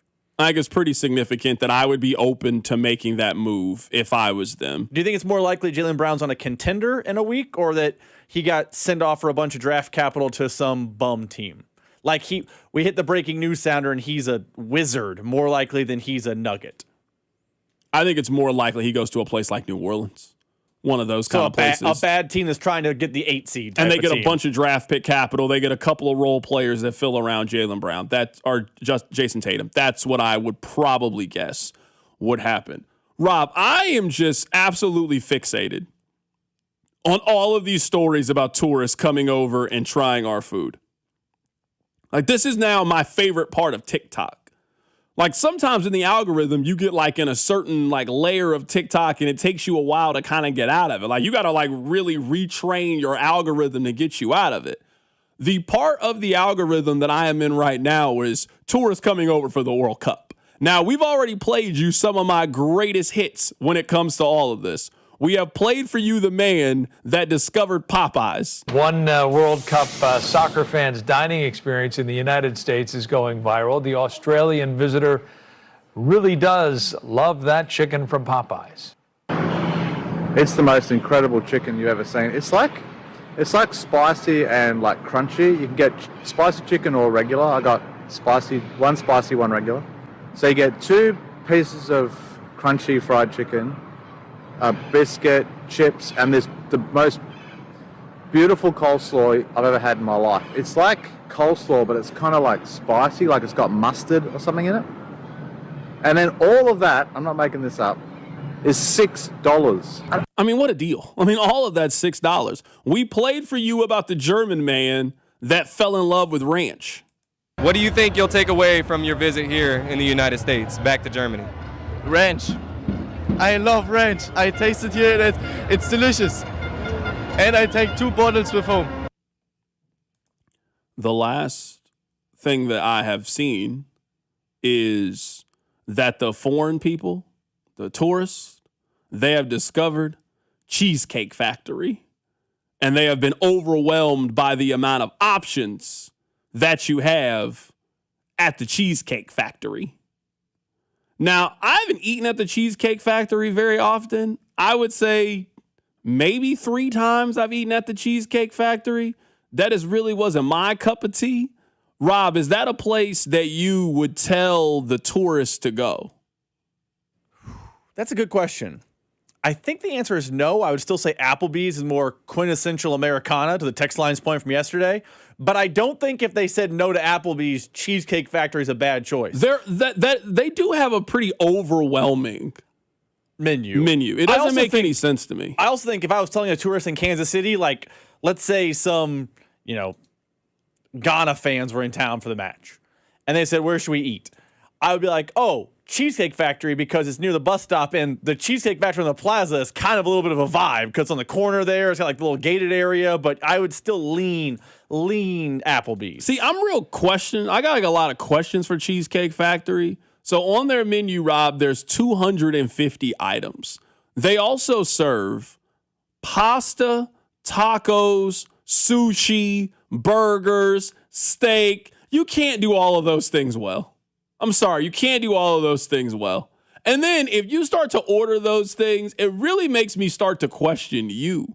Like, Rob, why in the world would you order tacos at Cheesecake Factory? In what world would you go to the Cheesecake Factory down there on the plaza and you would order the sushi from there? I understand getting yourself a little pasta. You get yourself a little fettuccine Alfredo. I understand going there and getting a burger. Hell, I even understand you going there and getting a steak and getting the ribeye. In what world would you order tacos from Cheesecake Factory? Why is that even on the menu? Why is that a part of the offering? They do a little bit of everything. They have some Italian offerings, some American offerings, some Chinese offerings. So they have a little bit of everything at the Cheesecake Factory is really just a tour of the globe. It's a little bit of everything. That's why I wouldn't steer them toward it. Applebee's is more quintessential Americana to me. Their menu has some, we try some different things, but it's more safety of home type of thing. When's the last time you've been to Cheesecake Factory? Been a long time. Like, I'm sitting here looking at it. Like, I'm looking at all categories. And it's like a pull-out menu here of what they have. This is insane. Flatbread pizzas, burgers, sandwiches, steaks, delicious sandwiches. Like, what all they got going on over there at Cheesecake Factory? They got stir fry. You going in there and getting the Thai noodles at the Cheesecake Factory? That's what people are ordering? You getting shepherd's pie at the Cheesecake Factory? You got to pare this menu down. 250 items over there. Rob, they have famous factory meatloaf. Yo, if you're getting a meatloaf at Cheesecake Factory, you got to report yourself to the local authorities immediately. Something's wrong with you. You're sick. You're sick. Rob, I want to show you pictures of some of these foods now that I'm looking at it. I feel bad that this is where we take kids on one of the most important nights of their life. You just finished your prom. Who knows how the rest of your night's going to go? How are you going to celebrate it? How are you going to remember it? Hey, why don't we drop you off at the Cheesecake Factory? We got to do better for the next generation. Daniel Sperry is going to join the show next. We'll ask what he orders at Cheesecake Factory. That's next. Keep it right here. It's The Drive. The Drive with Carrington Harrison on your home for Chiefs football. 96.5 The Fan.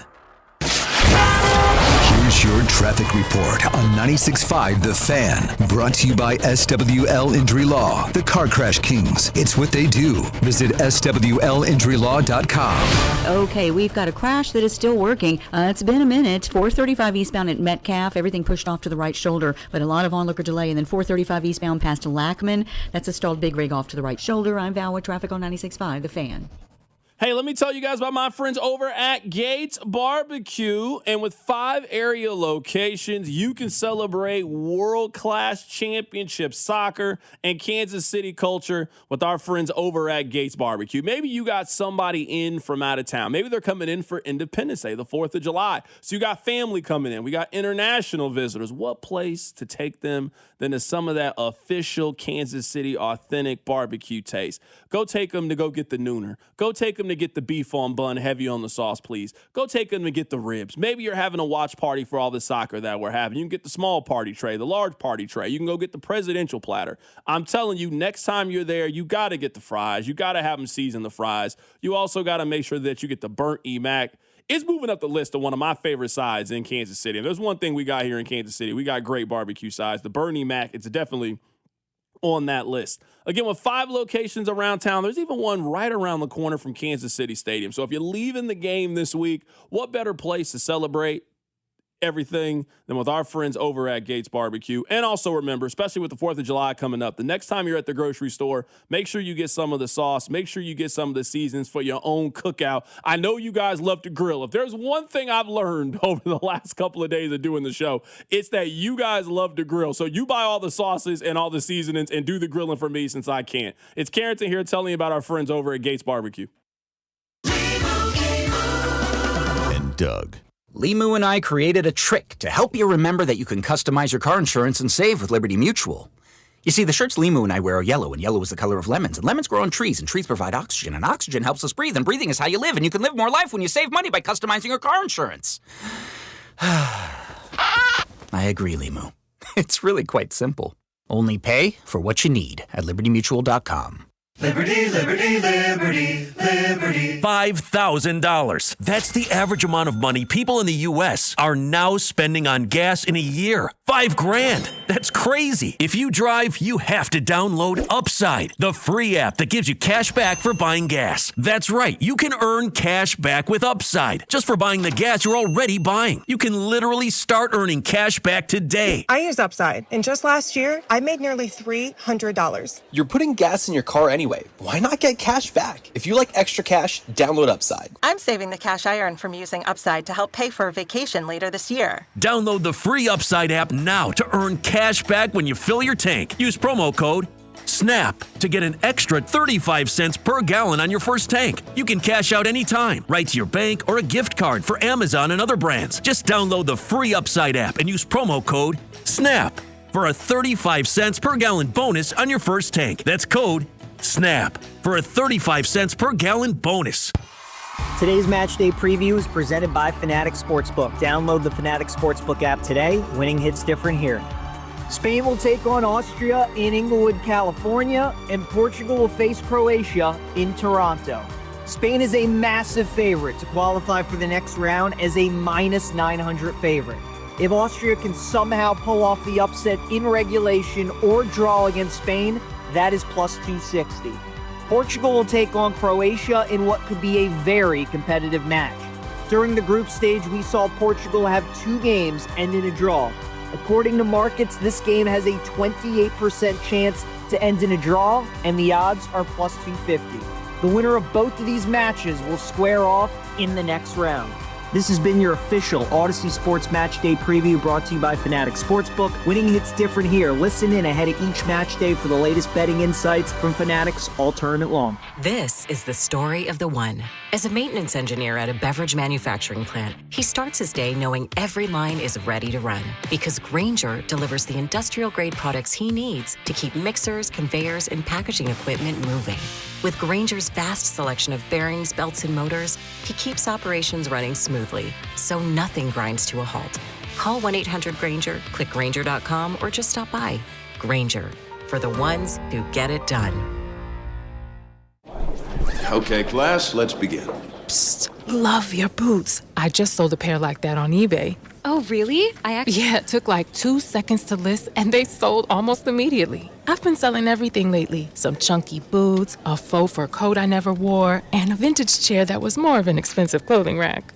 You know, I actually bought these on eBay. Wait, are you Kitty Sell Stuff from Brooklyn? Okay, quiet, please. Find what you love, sell what you don't. eBay. Things people love. Join 96.5 The Fan staff at the Peanut on State Line tonight with kickoff set for 7 o'clock. Car wreck?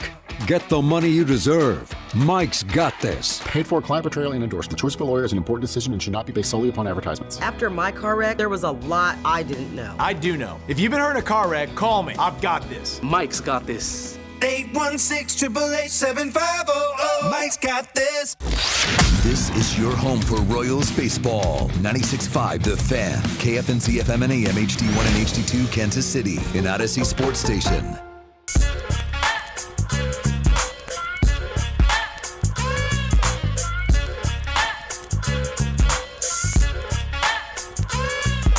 We are so focused and so dedicated to soccer on this show.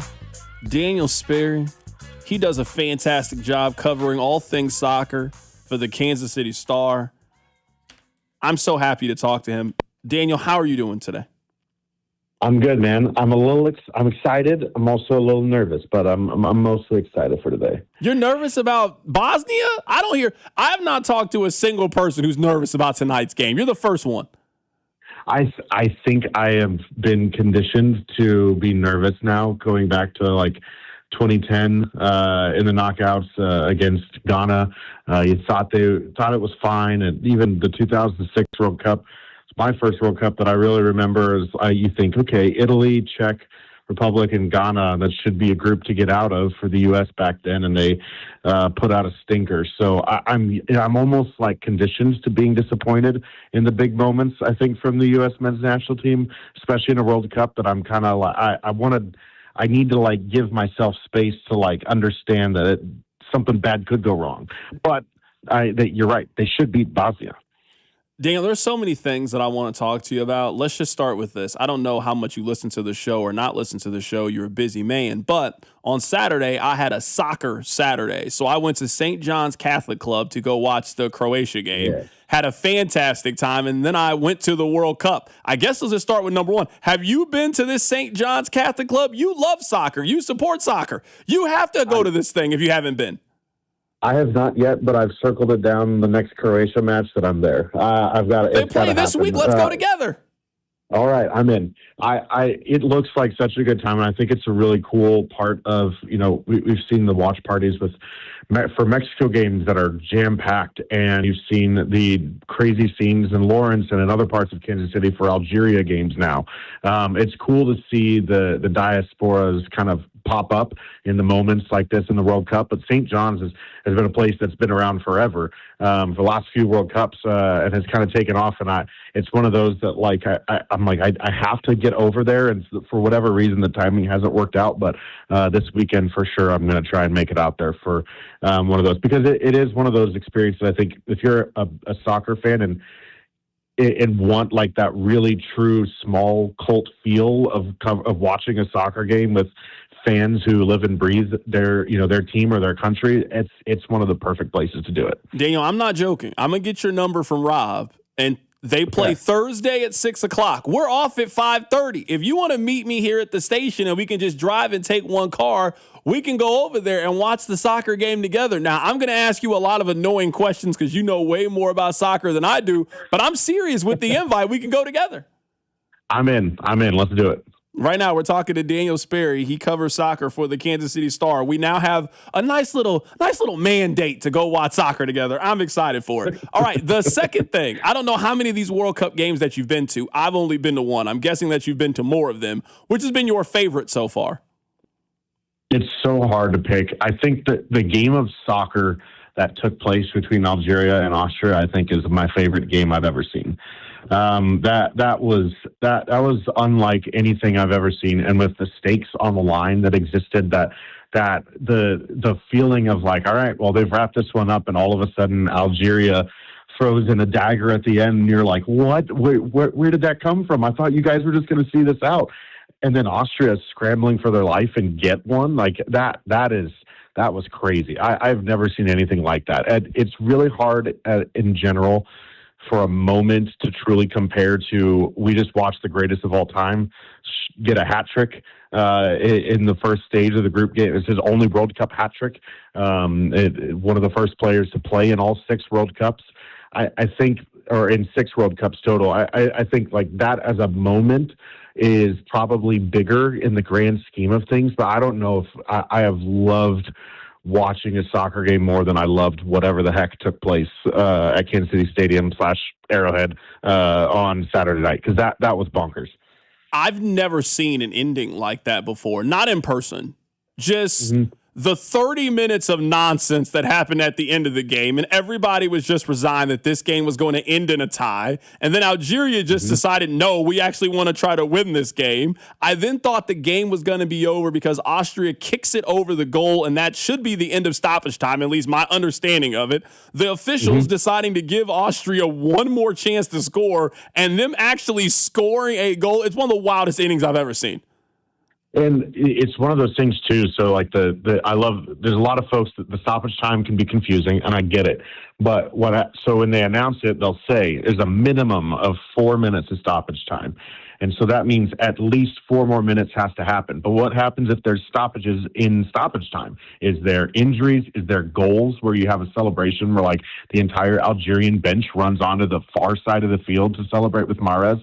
Okay, well, that takes a minute out of the game after that goal is scored. So you got to add that minute back on.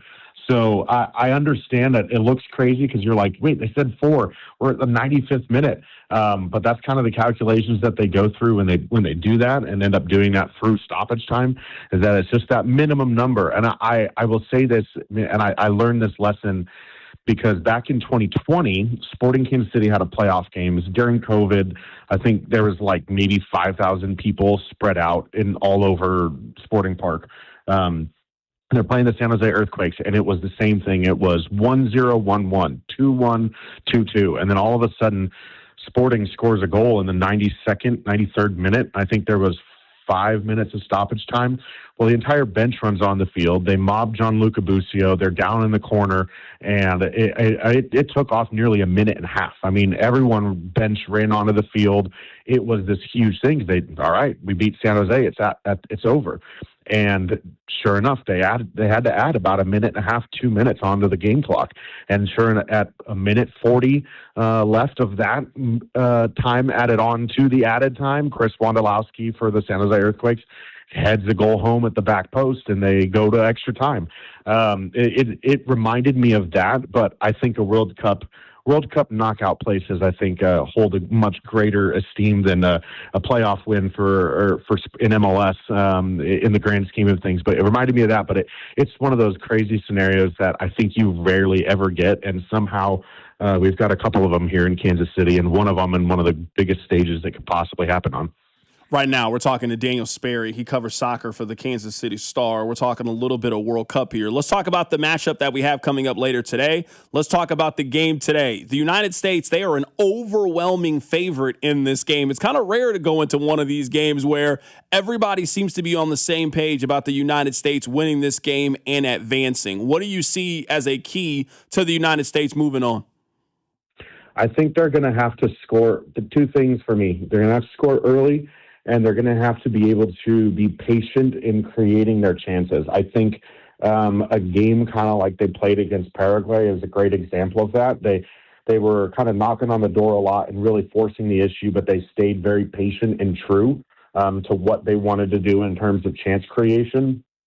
Also, I think this game could end up playing out a little similarly to Australia to the Australia game. If you get an early goal, Bosnia are a team who wants to kind of sit back. If you watch their opening game against Canada, they scored really early, and then Canada had a really hard time breaking them down over a long period of the time. They finally got a goal right around the 80th minute, 85th minute, something like that, to tie it at 1-1. But, that Bosnia team had a long time where they were able to just, frustrate and sit numbers in deep and maybe pick their chances to go forward because they got up early. So you got to score early and not concede early if you're the U.S., because I think that puts them, we talk a lot about in soccer about game states, and the type of game that benefits the U.S. against Bosnia is a game where Bosnia has to come out and throw numbers forward on the attack, and the U.S. has shown time and time again that they can punish people on the counter. And so I think that's going to end up being an area where it's really important that the U.S. gets that early goal and not Bosnia, because then it's a game state where Bosnia can throw numbers behind the ball. I look at this, and I think it'll have its similarities really to that Australia game. I think they're a little bit less athletic, but maybe more tactically savvy as a team. They're going to look to get set pieces. They're really dangerous on corner kicks, and so that's going to be the area of biggest concern for the U.S., I think, in terms of the chances they create, because they don't really create a ton from open play, from run of play, although they can shoot from distance, but those are a little bit less likely to go in. It's those set pieces that's going to be the danger for the U.S., and they got to make sure they're not in a tight game with, Bosnia getting a corner late, end up, with a Morocco-type goal on them, and end up in an extra time against a team that has done really well in playing really tight, close games in big moments. So I always think that any team should be wary of danger, and I think Bosnia poses some small danger, but I just think that the U.S.'s quality should be good enough to get them through pretty comfortably in this game. Now, I want you to take this next opinion with a grain of salt, because obviously I don't know. But I think the U.S. is going to be favored against either team they play in the next round. Now, once we get to the round of 8, it's a different conversation. But I think the U.S. is going to be favored over either team they could play in the next game. Do you agree? Yeah, I agree. Belgium has looked not very good at all in this World Cup, and I am stunned as to why. Right now, they're kind of either into the second half or just coming out of halftime against Belgium, or Belgium and Senegal coming out of halftime, and Senegal has looked the better team, and the U.S. made Senegal look not very good just a couple of weeks ago, right before the World Cup. So I think this is a spot where the U.S. has a good shot. This is probably the weakest team that Belgium has ever put out there in the last 4 World Cups or so, when they've had some really strong moments and strong buildups in their history and their generation of players that they're going through. And so it's kind of ripe for the taking. And I think Senegal, neither team is one that should be overlooked, but I would expect them to be at least a slight favorite. over them, just with the way that the U.S. has played these games on home turf. And as long as they put in a pretty comfortable showing against Bosnia, I wouldn't be surprised if they are favored for that. Rob just tells me that Senegal just scored again. They are up 2-0 in their matchup right now against Belgium. So we don't even have to worry about Belgium. It looks like they could be playing Senegal. They could be, and you'll have to go back and watch that game. Sporting, goodness gracious, the U.S. Sporting would never have looked as good as the U.S. did in the first 20 minutes against Senegal back in June. That U.S. team, the way they picked them apart, the way they kind of expansive left to right soccer and finding gaps and playing people in behind it looked like they did against Paraguay, and they did a number on the Senegal defense going into that World Cup, and I think that is a team that. They are dangerous. Senegal will be very dangerous to score goals, but man, it's a matchup that if you're the U.S., you're saying we just beat these guys not too long ago. We should feel good about our abilities to do it again and get to a quarterfinal, which the U.S. hasn't done since 2002. Daniel, I just started watching soccer 2 weeks ago. Now you're giving me homework assignment. I got to go watch ESPN Classic soccer games. Come on now, Daniel. We got to be realistic here. You could watch 5 minutes of YouTube highlights, I think, on this one and get the first 20 minutes, and you can see what I think this U.S. team could do against Senegal if they end up playing each other in round of 16. Daniel, to let you know how oblivious I am to soccer, Rob was telling me about this. What's that guy's name, Rob? You're telling me? Zoltan, what's his name? Zlatan. I just saw some bicycle kick he did yesterday for the first time. Blew my mind, Daniel. And you think you might know exactly what play I'm talking about. I know exactly what play. I remember when it happened, and I lost my mind to it because I was sitting there watching it either in the middle of class on a minimized screen on my laptop or something like that. That would have been something I probably would have been doing back when he scored that goal. But yeah, YouTube is full of great education if you want to go look it back up, and I'm sure there's some good highlights to get people ready for that USA Senegal match should it happen and should they get through tonight. All right, I'll get you out of here with these last two things. I'm looking forward to hanging out with you tomorrow. Thing number one is, what does the U.S. need to do to avoid being upset later today? What is something that Bosnia does? What is something that they can do that could potentially lead to them pulling off an upset? I just think the biggest thing is to minimize the amount of set pieces that they get. So that means keeping Bosnia away from corner kicks as much as possible, keeping them, not fouling them in range where Bosnia can put a cross into the box and get someone to head it. I think that's really one of their biggest strengths. You go back to when they beat Italy in the World Cup qualifying playoffs at the last stretch, they got goals off of set pieces and they won on a penalty kick shootout. If you can get up on Bosnia and kind of minimize the amount of set pieces and all the things that those things that they do really, really well, I think the U.S. should come out comfortably. But I really do think especially in these games, set pieces are just singular moments that can hurt you, and you give a team too many of them that's good at them, they can punish you for them. And so I think taking their chances for themselves when they get them and making sure that Bosnia doesn't get as many set pieces as they would like to, because that's the real danger. Last thing here, Daniel. Now, again, I am a soccer novice here. I just started watching soccer a couple of weeks ago. It appears to me that France is going to win this thing. They look like the best team in this tournament. They got about 4 or 5 guys to me that just look like they're clearly better than everybody else. This is what happens when the U.S. like if France had this at the gold medal for basketball in the Olympics, like you have guys that are the best players in their team, best players in their leagues that are filled. That roster is filled with Mbappe, best player arguably in Spain, Dembele, the best player in France right now, Michael Olise, arguably the best player in the Bundesliga in Germany, and all three of them are absolutely tearing it up. And not just like this isn't like, how are we going to share the ball kind of thing. This is like, nope. You get yours, I'll get mine, and we'll all be good here. And everyone is just cooking them. And it's a dream team. It's the closest thing I think I've ever seen in soccer to a true dream team in the way that they can punish you in every single way. If you want to have the ball, like Spain is going to be a matchup, right? Everyone's talking about a potential quarterfinal between, or even a semifinal between Spain and France. those are like, if Spain wants to have the ball, France can do it on the counter.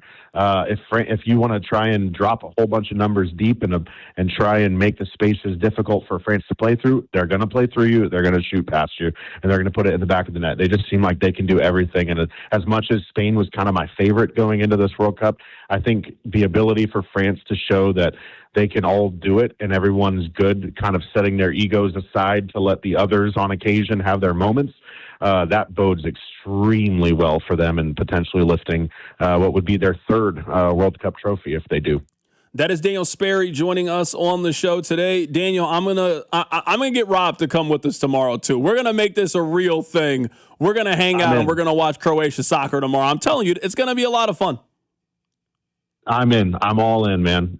That is Daniel Sperry joining us on the show. He is with the Kansas City Star. You know what? He is now officially friend of the show. Rob, that's the third time he's been on the show, and we have plans to hang out tomorrow. Daniel Sperry and I, friend of the show. Someone just texted this in. Once C-Dot gets confident and a little cocky about the team that he roots for, they fall flat. I'll put $10 on Bosnia. Thanks, C-Dot.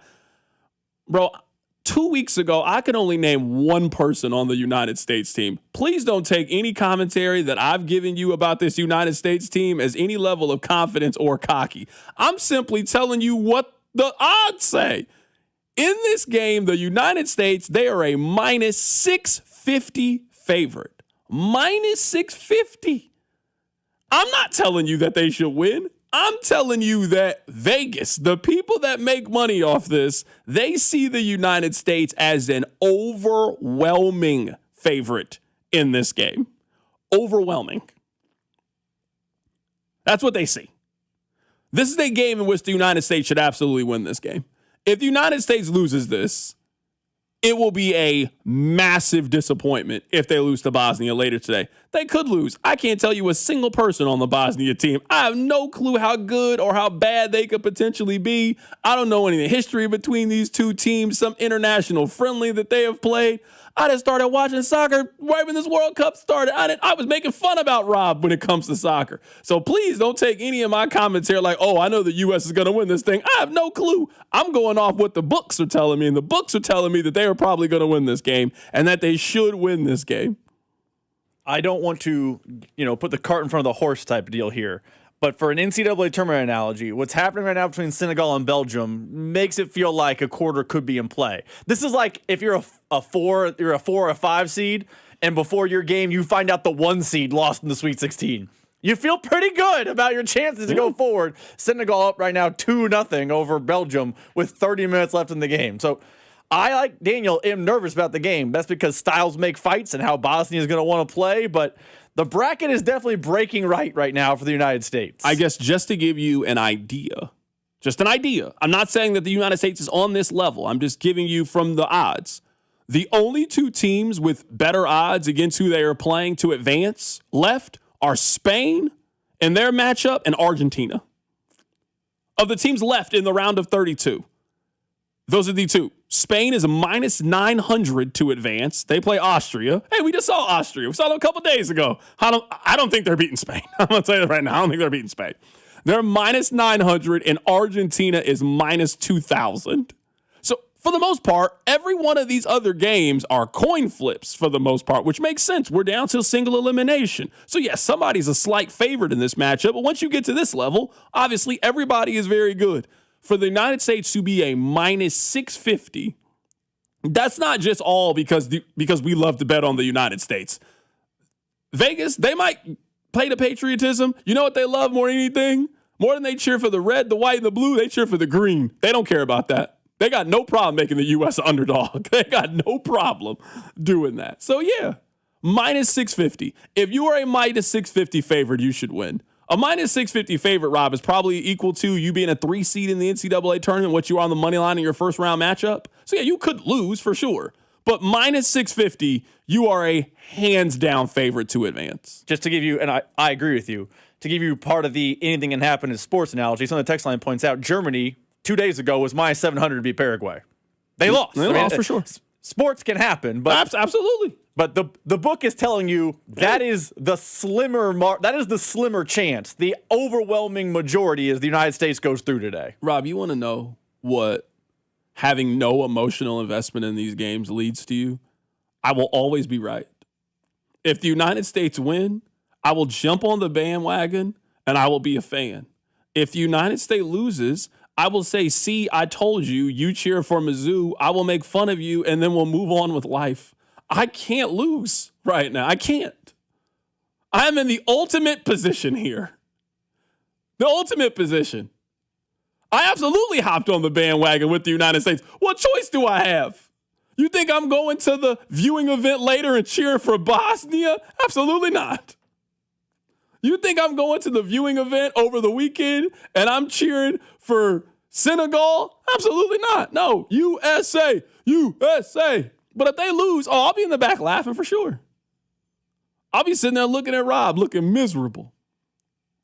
Rob, we're probably going to have a watch party for all the remaining games.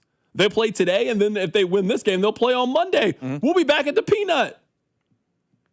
We won't be having a watch party, though. It'll be a gathering of souls. My bad. I didn't mean to say it that way. My bad. FIFA, please don't come after us. That was a mistake. That was a slip of the tongue. I did not mean to call it that. I'm serious. I did not mean to call it that. We're not even watching the World Cup. We're watching World Soccer. We're watching the World Soccer Bowl is what we're watching. That's what we're watching. So I apologize, FIFA. Please don't come after me or the show. I don't want any letter. I don't want any cease and desist for whatever you guys got going on. Keep it right here. It's The Drive. The Drive with Carrington Harrison and Rob Brenton. You losers is what you are. On your home for Kansas City sports. 96.5 The Fan. Come score the shirt with 96.5 The Fan as we'll be in the Lightwell office building at 11th and Main in downtown KC-Mo every Wednesday between 11 and 1 during the World Soccer Championship, giving away shirts, gift cards, and more. Lightwell, managed by Area, owned by Samara Road. Gomer's voted KC's #1 liquor store, family owned and operated since 1969. With excellent price, selection, and service, Gomer's has helped customers find the perfect libation for any occasion for over 50 years. When it's time to find the good stuff you're looking for, you find it at Gomer's. You're listening to 96.5 The Fan from the DM Injury Law Studios. Mike's got this. Car, truck, or motorcycle wreck? Remember, Mike's got this. 816-888-7500. Mike's got this. Have you ever seen a drive-thru as less of a lunch option and more as a challenge? We can help. Just take it to Telly. Schedule your service at tellytire.com. You know how avoiding eye contact with people when your brakes screech makes it less awkward? It doesn't. But you can just take it to Telly. Schedule your service at tellytire.com. Right, soccer fans, listen up. If you'd like a proper celebration, come on, you know where to go this summer. Gordon Ramsay Steak inside Harrah's Kansas City is the place to be. Now, we're talking beautiful marble cuts, cooked to absolute utter perfection, and flavors you can't get anywhere else. Stop settling for mediocre and let me help you. Come in, sit down, and let my team show you how to cook a proper steak. Now, 21 or older to gamble, know when to stop before you start. Gambling problem? Call 1-800-GAMBLER. The world's biggest soccer tournament is heating up in the U.S., and on Kalshi, you can trade every match from the opening stage all the way to the final. Maybe think about one of the local teams who have been playing.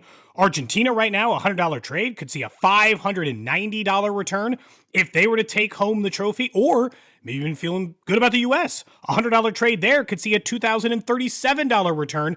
On Kalshi, you're trading against peers in a live market, meaning there is no house. And as that probability changes, you can buy in and out of your position. So you could buy into the U.S. now and then trade out of it later if you're feeling good or bad about it. For a limited time, download the Kalshi app and use code TAPP, T-A-P-P, to get $10 when you trade 10. K-A-L-S-H-I, Kalshi. Trade the beautiful game. 18 plus only. Restrictions and eligibility requirements apply. Event contract trading involves a risk and may not be suitable for all investors. Prices, values, and available markets may differ from those mentioned. For more information, see kalshi.com/regulatory. Our nation's 250th birthday calls for a really big party. And Hy-Vee is here to help with really big savings on everything you need. Load up the grill with tender baby back ribs, just $3.28 a pound. Whole seedless watermelon, only $4.48. Frito-Lay chips for $2. And Pepsi 8-pack bottles or 12-pack cans, just $3.99. Stock up on your favorite beer, wine, and spirits and get the party started. This Wednesday through Sunday, only at Hy-Vee.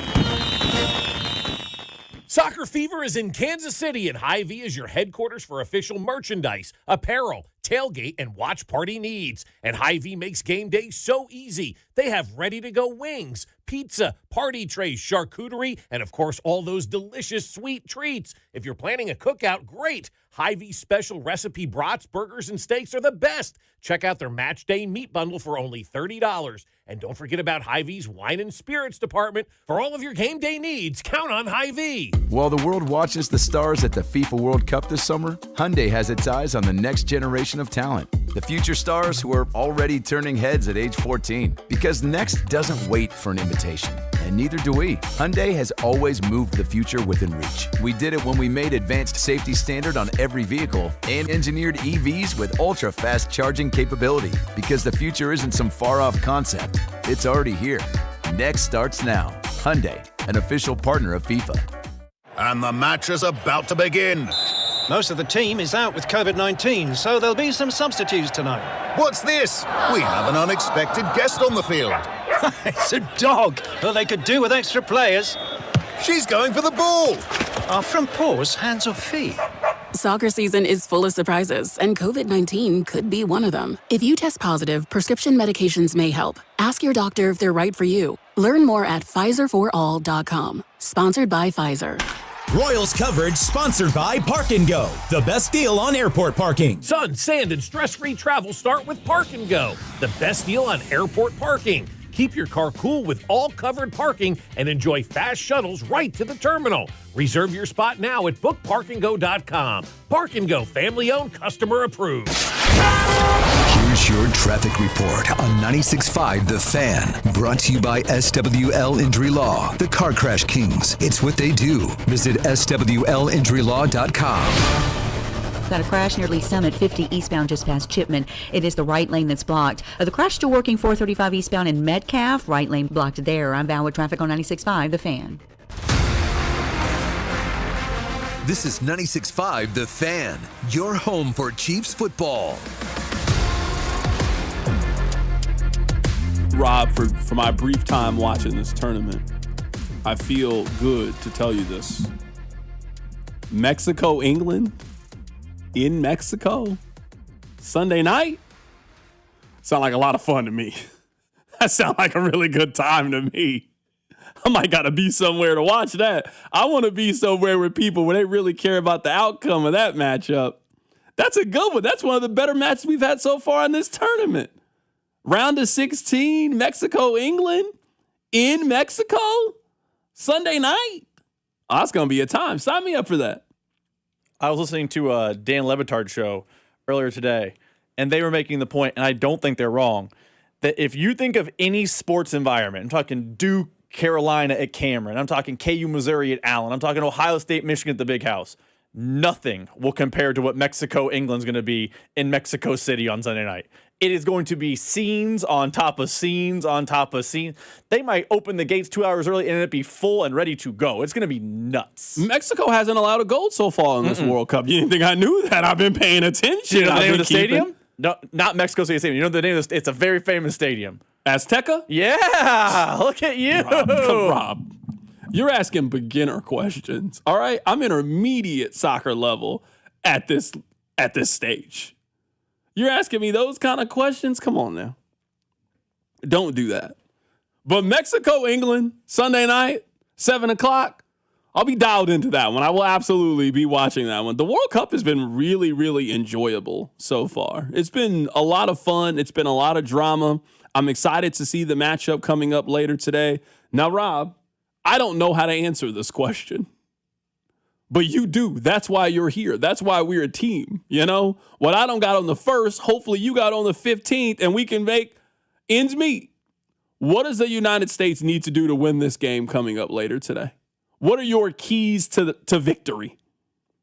For me, it boils down really to one thing and one person, if I'm being honest. Christian Pulisic. What Bosnia wants to do is they want to bunker, counter, and bother you for 90 minutes. This is not some open, back and forth, fun brand of soccer. What Bosnia wants to do is score early and be boring. Do you remember we were watching, who you bet on Spain, Cape Verde? Remember that? I'm not trying to bring up old wounds. You bet on that match. Yeah, I mean, that's That's one of the most regrettable bets I've made in 2026. We're watching the end of the match out there, and you were obviously frustrated with what was happening. And I kept saying, look how far back this team is sitting. That's what Bosnia likes to do. They will concede possession, and they hope they can just bunker, break you, counter, and win 1-0. Kind of like what Paraguay did against Germany. That's their hope. So you're telling me, I just want to put this under context. You're telling me that the team they're playing is playing Marty ball? Yes. You're telling me the team that they're going up against, they want to try to beat you 2-1 in baseball. They want to try to beat you 13-10 in football. Man, I can't wait. This is going to be a lot of fun. This is a rip. You're really doing a good job. If you're on the fence about tonight's game, the way Rob told you this game's going to be played, you got to run to your television to watch this. If there's one thing I love, it's hunker down. Let's try to win 1-0 soccer. Now, it's provocative, gets the people going. Now, for your Marty Ball analogy, do you know what has beaten Marty Ball all the time in the postseason? Like literally every time. Great quarterback play. Marty Schottenheimer lost to John Elway a lot. Marty Schottenheimer lost to Tom Brady in the postseason. So that's why I say, what's the key tonight to an American win? You need elite play from your elite player. You know what beats great defensive, hunker down, don't try energy? If one player is so special that you get a goal anyway. Because then Bosnia has no choice but to come and try to attack the U.S., and that plays the U.S. the advantage. There's no ties. No ties. So Christian Pulisic, be healthy, be great, and the United States can win the night. So the text line is saying, and I want to just confirm, because I don't know. I can't offer up any keys to the game. I can't offer up any keys to victory.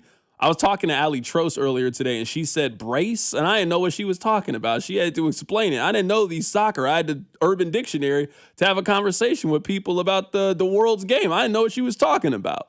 So you're telling me that it'd be in the U.S.'s best interest to try to score in the first 15, 20 minutes of this and then put the pressure on Bosnia for the rest. That in a basketball term, if this is going to be a game that's a run and gun, up and down game, probably not a game that Bosnia can win. But if this is like an old K-State Frank Martin kind of led team, they want to muddy it up a little bit, and it's 59-55, that's a game that Bosnia can win. See, you got to equate it to something that I know and understand. Bosnia wants to play the kind of high school basketball Missouri plays. No shot clock. We're just holding the ball for 10 minutes. I got you. The United States, they want a shot clock. They want to get up and down the field. So that's what they want to do. It's like Pembroke Hill against like Smithville. 100%. That's exactly what it is. They got Jerron Rush on that team. Hey, we can't go up and down the court with them. But you know what happens if Jerron Rush and Co get up early? Hey, you can't just hold the ball in the corner anymore. Tough break. Come play. Okay. See how we can understand each other. See, if you're willing to meet me in the middle, we can have these conversations. You got to break it down to me at the most simplistic terms. That's how you got to break it down to me. Everything you just said in describing this game, I understand. That makes sense. Now I know what to watch for. So when we're watching the game today and I just start saying, oh, they got to attack. They got to attack. Like there's some things you can say, even if you don't watch sports or you don't really understand it, there's just some stuff that you can say to make people think that you know ball. Like if you were sitting there with somebody and they don't really know a whole lot of football and you start talking about how important it is to win in the trenches, they'll think you really know ball. If you were watching basketball and you start talking about how you got to get back on defense, the person will think you know what you're talking about. I've learned in soccer, you just got to start saying, hey, I think we should attack. And people will think you know what you're talking about. There are definitely some buzzwords I can give you tonight that would definitely make you feel like the expert in the room. Thank you. Soccer for dummies. That's what I need. Soccer 101 for dummies. I just got to trick you guys for a couple more weeks. I don't have that much more time. A couple more weeks of this. And then you know what? Maybe you hate this soccer conversation if you're on the text line. Soon enough, we will be arguing about who the Chiefs' right tackle is going to be or who the starting quarterback is going to be for the Minnesota Vikings or if Deshaun Watson can bounce back. You'll get that soon enough, but right now it's soccer season. That's what we're talking about here on The Drive. Do we have to talk about Mr. Nasty? Can we just skip that topic come September? Can we just say the Browns stink and move on? I'm sure it'll come up. I'm sure it'll come up at some point. I'm not 100% certain of when it will come up. But I feel pretty confident that at some point we'll talk about the Cleveland Browns quarterback situation. I actually think it's one of the bigger stories in the National Football League. But no, I am excited about the game today. And I do think this on a very serious note. I do get a sense that there is a buzz around the United States team, that people are excited to watch the game tonight. I do think the ratings are going to be very reflective of that. Obviously, here in Kansas City, nationally, it's a Wednesday night. It's heading into 4th of July weekend. It's warm outside. And the United States is playing an important soccer game. It is a major sporting event in America. America usually shows up for those events. I also just get a sense that people are very, very confident. Like, I give Rob a hard time about the U.S.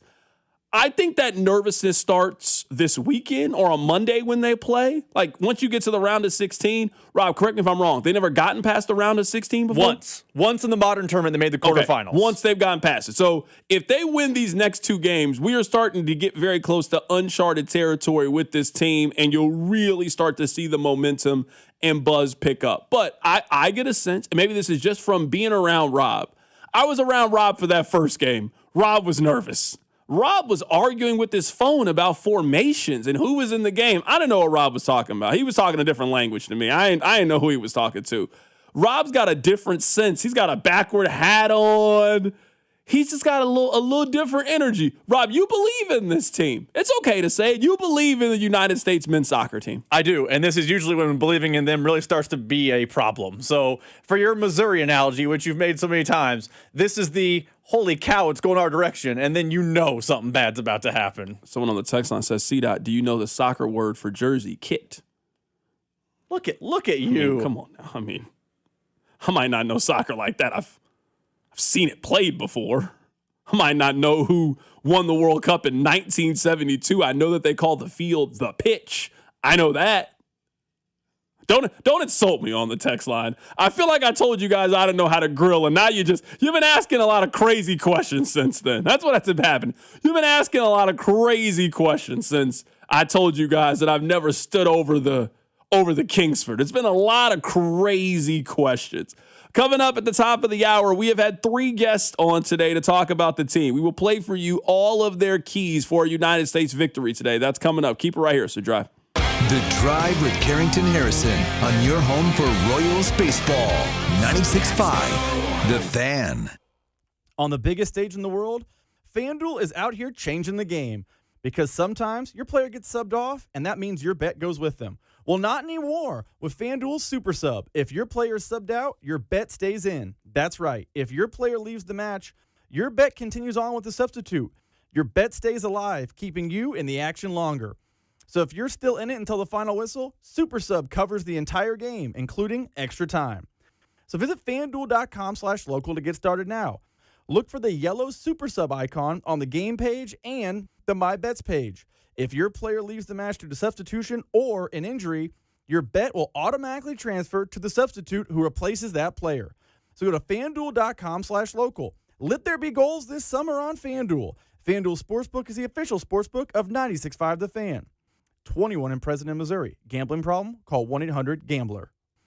Staples presents Celebrations Made Easy.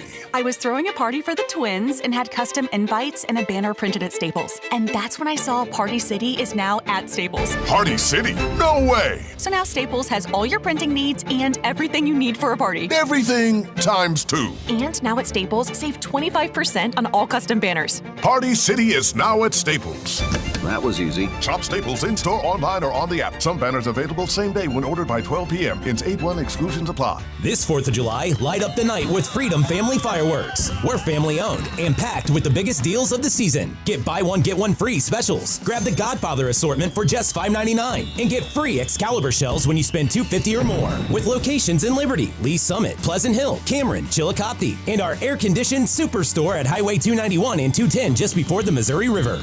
Visit FreedomFamilyFireworks.com. Then stop by your nearest Freedom Family Fireworks location today. While supplies last, see store for details. See website for details. MyFastCash.com is not a lender and does not make credit decisions. Must be 18 years old. Not available in all states. The mechanic called. The repair's going to be $750. Oh, we got rent and the car payment. On top of groceries, gas, and other bills. We don't have an extra $750 right now. We could try MyFastCash.com. When short on expenses, you can go to MyFastCash.com and could get money as soon as the next day. MyFastCash.com. Yes, they can connect you to one of the largest lender networks, and you can get a loan even with bad credit. We can be approved for up to $5,000 fast. $5,000? That must be a long process. Nope, approval can happen in just a few minutes right from your phone, and funds could hit our account by tomorrow.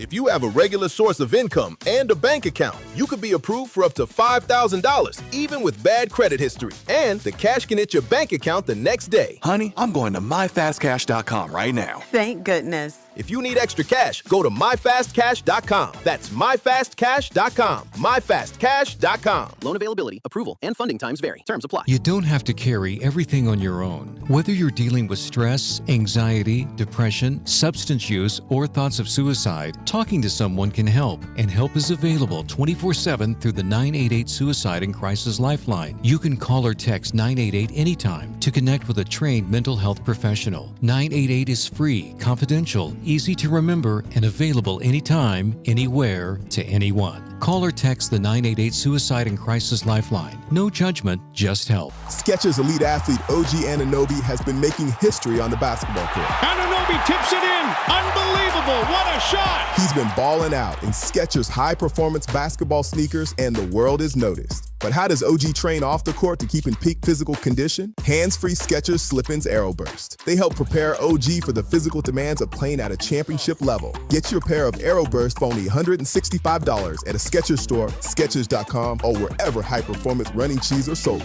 My name is Whitney Allen, and I'm a widow. My husband, Ryan, died. We never thought we'd ever have to use life insurance, but the unexpected happened. With Ethos, signing up was fast and 100% online. You can get a quote in seconds, apply in minutes, and get same-day coverage. No medical exams, and you can get up to $3 million worth of coverage. I'm grateful we were prepared. Get your free quote at ethos.com/radio. That's ethos.com/radio. Paid spokesperson. Time spent on application may vary. Online health questions required. Join 96.5 The Fan staff at the Peanut on State Line tonight with kickoff set for 7 o'clock. This report is brought to you by Rawhide Harley-Davidson. Well, happy birthday, America. It's Rawhide Harley's pre-owned Independence Tag Sale this week. There's hundreds of Harleys tagged with liquidation pricing. Good credit, bad credit, or no credit. 100% of applications accepted. Save thousands this week. Only at Rawhide Harley's pre-owned Independence Tag Sale. It ends this Sunday. Here's your traffic report on 96.5 The Fan. Brought to you by SWL Injury Law. The Car Crash Kings. It's what they do. Visit SWLInjuryLaw.com. North KC 2-car crash, 635. Okay, further north, 635 northbound at 9 Highway. Right lane is blocked. The 2-car crash is still working. It's off to the right shoulder. But boy, are you slow in this area. 435 eastbound at Metcalf. I'm Val with traffic on 96.5 The Fan. This is your home for Kansas City sports. 96.5 The Fan.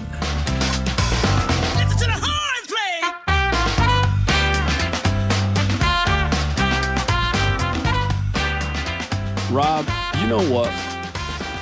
I have just been enamored by Arrowhead Pride this week. Like, for the most part, a lot of my show prep has been kind of following the World Cup and trying to understand the World Cup and all of that. But, you know, it is kind of a daily habit of mine. It's like part of a routine. It's part of a ritual to kind of go on Arrowhead Pride and kind of see what they're talking about. There is nothing happening with the Chiefs, and it blows my mind, the content they are just trying to come up with, obviously, to like fill the site. Now, this is a question that I had that I think they should maybe put on Arrowhead Pride. So I'm giving them even a free idea of something to put on there. Text line 913-586-7965. Rob, I'll ask you the same question. Rob, if I told you I would give you a free suite, you and 20 of your friends, we're going to pay for everything, would you rather have that suite for the last game at Arrowhead or the first game in the new stadium? First game in the new stadium. First game in the new stadium.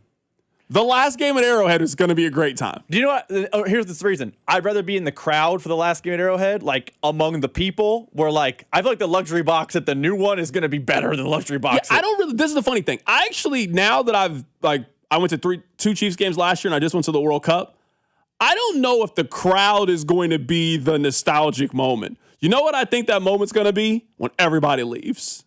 When you know that this is your last time leaving Arrowhead. And we all know that leaving Arrowhead just has a different kind of energy, even than leaving a Royals game, which is right across the street. When you walk down that spiral for the last time, and that's your last time banging on the sides of it, the let out at the final game of Arrowhead is going to be an emotional experience for a lot of people. I'm with you. The crowd being in the stands will be different. I'm with you. They'll show a lot of stuff on the screen and all of that. But this is your last time tailgating here. This is your last time leaving this location is going to be a very emotional experience for a lot of people. That last time on the Spiral, I think, will be as loud and as emotional as yours in the Spiral. But the question was a suite, and I don't know that the current Arrowhead suites will be as good as the next Arrowhead suite is going to be just a vibe. But incredible. That's because new stadiums just it's nicer. Going to be amazing. Yeah. Like it's going to be amazing. Like there's no question in my mind. Like you are making this move and you are doing this, so the suites are amazing. Is why you are doing it. Text line 913-586-7965. If I told you that I would get you a suite for you and 20 of your friends, would you pick the final game at Arrowhead or would you pick the final or the first game at the new stadium? I will say, I guess maybe it's possible. I don't know. The last game at Arrowhead could be kind of weird just because are they making the playoffs? Are they out of it? Like there was a chance like that Christmas Day game. If that was the last game at Arrowhead, I don't know. It just would have felt very weird. Like it just didn't matter. Chris Oladokin's the starting quarterback for this game. Like it's kind of weird, I also say to that point, you also wouldn't want the last game at Arrowhead to be them losing in the playoffs. I actually think whatever year the last year at Arrowhead is, at 2030, isn't that the plan? I almost would want them not to make the playoffs because if their last playoff game was a loss to insert Team X, why can't they just go to the Super Bowl? They can. That's definitely possible. That's also a possibility. But I mean, it's also a possibility to lose the last game at Arrowhead, which would be a brutal moment for the city. Or it could kind of be like what happened with the Bills this past season. I mean, the Bills won their last game in the stadium, then they went on the road for the rest of the postseason, and then they immediately lost and were eliminated from the postseason. No, that could be a possibility. They made it one round. They got their inaugural Jacksonville game out of the way before they lost. Yeah, no, I'm just saying that could just be a possibility of something that could happen. So I would like to see them put that on Arrowhead Pride. I'm just giving that like a free idea of what could potentially happen. All right, this is the other thing I would like to ask you guys. So they had a question on Arrowhead Pride of what's been the best regular season game at Arrowhead. Let's narrow this down just a little bit. And they also asked, what's the Chiefs regular season game you'll never forget? So let's make it a little bit more modern, because I actually think the best Chiefs regular season game of our lifetime is probably the Montana Magic, the Montana Miracle. Like, that's probably the answer. The best one, yeah. I think I'm going to surprise you with this answer. I think the most important Chiefs regular season game over the last 10 years or so, or over the Mahomes era, was in 2019. It was week 14. They went on the road to play the New England Patriots. You remember, Mahomes had the injury. He missed a couple of weeks. He then came back. They lost that game to the Tennessee Titans. The Chiefs were 6-4. Morale at that point, kind of low. The Chiefs bounced back and they win back-to-back games in the division. They go on the road and they beat the Chargers. They also come back home, and they were still the Oakland Raiders at this point, and they play the Oakland Raiders. The Chiefs in December go on the road to play the New England Patriots. I would argue that that's where the dynasty started. If you want to pinpoint when the Chiefs dynasty started, I think the dynasty started week 14 of 2019. And the Chiefs go on the road to play a team that had beat them 2 separate times in the season before. They beat them in that Sunday Night Football game that ended up being a shootout. They also beat them in the AFC Championship game. I remember the buildup leading into that, and I think everybody had the exact same mindset. If the Chiefs are going to be true Super Bowl contending teams, this is a game that you have to win. You have to figure out a way to get over the New England Patriots. The Patriots also felt like they were a little bit weak during that time. Remember, Brady's last game, they lost at home. They lost to the Tennessee Titans that year. I think that's the most important regular season game of the Patrick Mahomes era. I think that's the night that the Chiefs started the dynasty. And the dynasty ran from that game up until they lost to the Philadelphia Eagles in the Super Bowl. That is the time frame of the Chiefs dynasty, in my opinion. That's my answer. I don't think it's a bad answer, but let me say this. And I'm not saying it's the best singular regular season game, but I think it might be the most important because I think it's the Monday night in 2018 in Denver. the left-hand throw game. Not because Mahomes was super world, not because the game was, something we'll always remember, not because it was, like the Rams game that year, back and forth. You know why? I can only speak for me personally. That's when I realized the Chiefs had something different at quarterback. This was not Andy Reid got a hot start with a quarterback he's making the most out of. This was a guy who I thought could get them over the hump. And when he threw the left-hand pass and had the comeback win in Denver, which has historically been a house of horrors for the Chiefs, when that happened, I realized this is not a regular quarterback. The Chiefs have arrived with something more. Yeah, I guess if I'm saying like the two most important regular season Arrowhead games are the two most important regular season games during the Mahomes era. I think the Patriots game is number one. If I'm trying to pick a home game, I'd probably say it's that Ravens game that they won, that regular season game where they have that 4th down long conversion and Mahomes makes a big throw to Tyreek Hill and they score and win that game. I think those are the two most important regular season games under Patrick Mahomes' time. I think you could probably argue, oddly enough, it's probably a game that they lost. That game with the Kadarius Toney, that Buffalo loss, the lateral game, yeah. I think like Mahomes kind of blowing up at that team was pretty symbolic of, hey, this is unacceptable. We are not going to let this happen anymore. Those are just 3 regular season games that like come to my mind of during the Mahomes era, the most important ones that they've had. I would agree. Also, real quick, I know we have to go to a break. We got more goals by Senegal. It's 2-2 now. Belgium has tied the match. They came back? It's 2-2 in the 93rd minute. We might be staring down the barrel of extra time between Belgium and Senegal. How quickly did they score? It was just 2-0. They scored twice in the 80th. They scored twice between the 80th and 90th minute. This is just my read on soccer.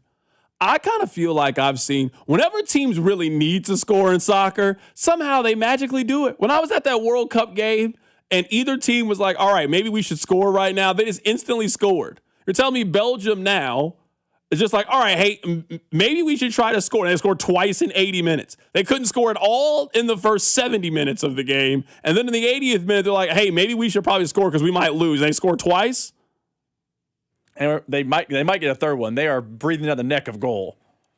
Someone said, have you figured out the TV yet? Absolutely not. Not at all.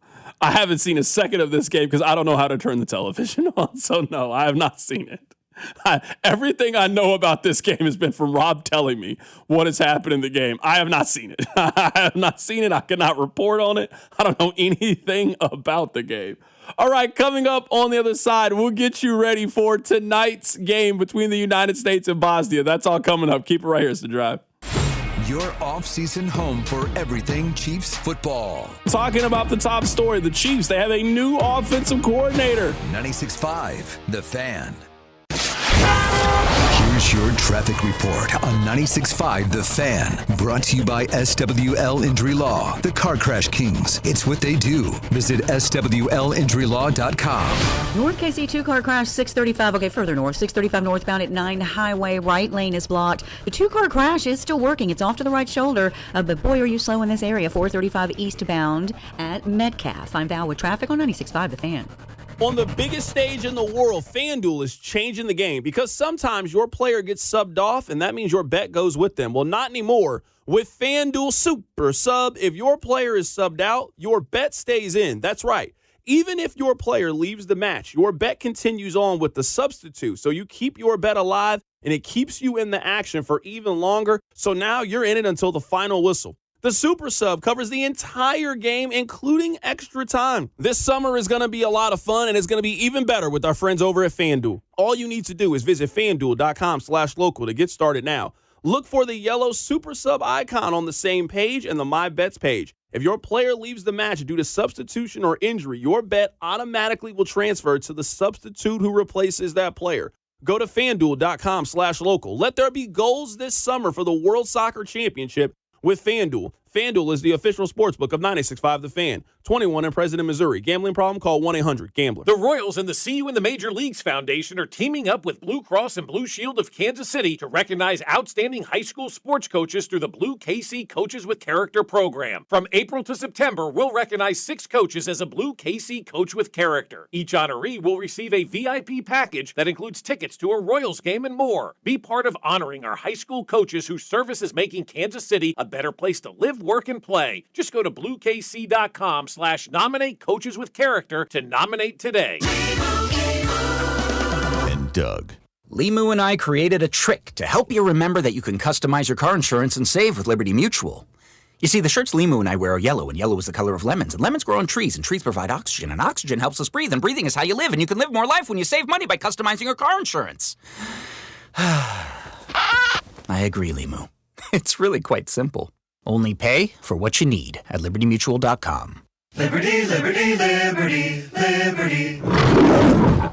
The world's game at BetMGM is here. Bet on the soccer showdowns with 2-up early payout so that if you're up 2, BetMGM will pay you. That's right. Place a pre-game straight match results bet on any tournament game. If at any point your team is up by 2 goals, you'll instantly win your bet. Then enjoy BetMGM same-game parlays, daily promotions, player props, and so much more for the world's game. Don't miss your shot at an early win with 2-up early payout to get paid out if at any point your team is up by 2 goals. BetMGM and GameSense remind you to play responsibly. See BetMGM.com for terms. Must be 21 years of age or older. This promotional offer not available in Ontario, Pennsylvania, or Puerto Rico. Gambling problem? Call 1-800-GAMBLER or 1-800-MY-RESET. Available in the U.S. For New York, 877-8-HOPE-NY or text HOPE-NY 467-369. For Massachusetts, 1-800-327-5050. For Iowa, 1-800-BETS-OFF. For Puerto Rico, 1-800-981-0023. New and existing customer offer, subject to eligibility requirements. Additional terms and restrictions may apply. In partnership with Kansas Crossing Casino and Hotel, must be present in a state where it's legal to wager. $5,000. That's the average amount of money people in the U.S. are now spending on gas in a year. $5,000. That's crazy. If you drive, you have to download Upside, the free app that gives you cash back for buying gas. That's right. You can earn cash back with Upside just for buying the gas you're already buying. You can literally start earning cash back today. I use Upside, and just last year, I made nearly $300. You're putting gas in your car anyway. Why not get cash back? If you like extra cash, download Upside. I'm saving the cash I earn from using Upside to help pay for a vacation later this year. Download the free Upside app now to earn cash back when you fill your tank. Use promo code SNAP to get an extra 35 cents per gallon on your first tank. You can cash out anytime, right to your bank or a gift card for Amazon and other brands. Just download the free Upside app and use promo code SNAP for a 35 cents per gallon bonus on your first tank. That's code SNAP for a 35 cents per gallon bonus. It is out of here. Man, if your stream isn't as strong as it used to be, or you're taking more breaks to the bathroom than the 7th inning stretch of a televised baseball game, We'll be back after this. it's time to get checked.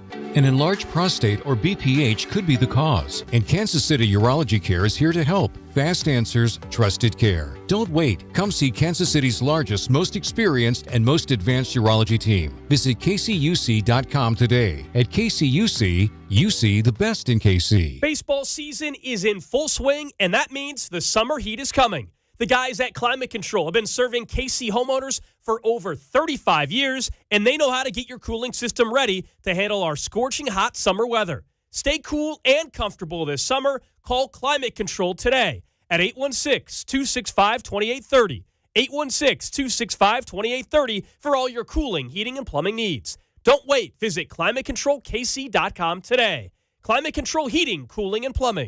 Royals coverage brought to you by Metal by the Foot, your metal project superstore. Who is the area's only dealer for Fronius professional welding equipment? Metal by the Foot, located in KC and Topeka. Online at metalbythefoot.com. When you need a piece of metal, remember, metal doesn't have to cost an arm or a leg, just the foot. Hey, it's Carter Jensen, and this is your home for Royals baseball. 96.5 The Fan. KFNC FM and AM, HD1 and HD2 Kansas City, an Odyssey sports station. Rob, I just thought of this during the commercial break because of the sweeper. I know we've hashed this time and time again, and I know that a majority of people, they like the offensive coordinator hiring. But can you at least consider it from this perspective? You would consider being the offensive coordinator for the Chiefs a pretty good job, right? Like it's a pretty good job. You get to work with Patrick Mahomes. You get to work with Andy Reid. It's got a pretty good track record of helping turn you into a guy who can potentially get a head coaching job somewhere else. You know, it's proven to be a pretty good job over the years. Rob, is it not crazy to you that we have really no information about who the Chiefs were interested in the job other than their former offensive coordinator? Like, we don't have any information about it. Not a single piece of information. There is nothing that we know less about with the Chiefs this offseason than that. We know more about their interest in Tyreek Hill than we know about the offensive coordinator job, which was one of the biggest responsibilities that they had. They did a masterful job of keeping all of that in-house. We don't even know who they interviewed for the job. Like, it's not even like we have something to compare it to. It's not like we know they interviewed Mike McDaniel and then they decided to go in this direction, or they interviewed Cliff Kingsbury. Rob, you can't tell me one other person that they sat down with to discuss the job other than Eric Bieniemy. They haven't done so good at keeping something under wraps since Coach Reed's window got shot up at his office. We have no clue anything about their offensive coordinator position. Not a single person. Not Adam Schefter, not Ian Rappaport, not Nate Taylor. There's not a single person that has given us any information about who they talked to. I know we have a lot to get into in the 5 o'clock hour in a short amount of time. You said the offensive coordinator job for the Chiefs is a good job. Is it? The last two that had it did not advance career-wise at all. Eric Bieniemy, when he left Kansas City, did not go be offensive coordinator of the Rams or get a head coaching job. Fair. He did not progress.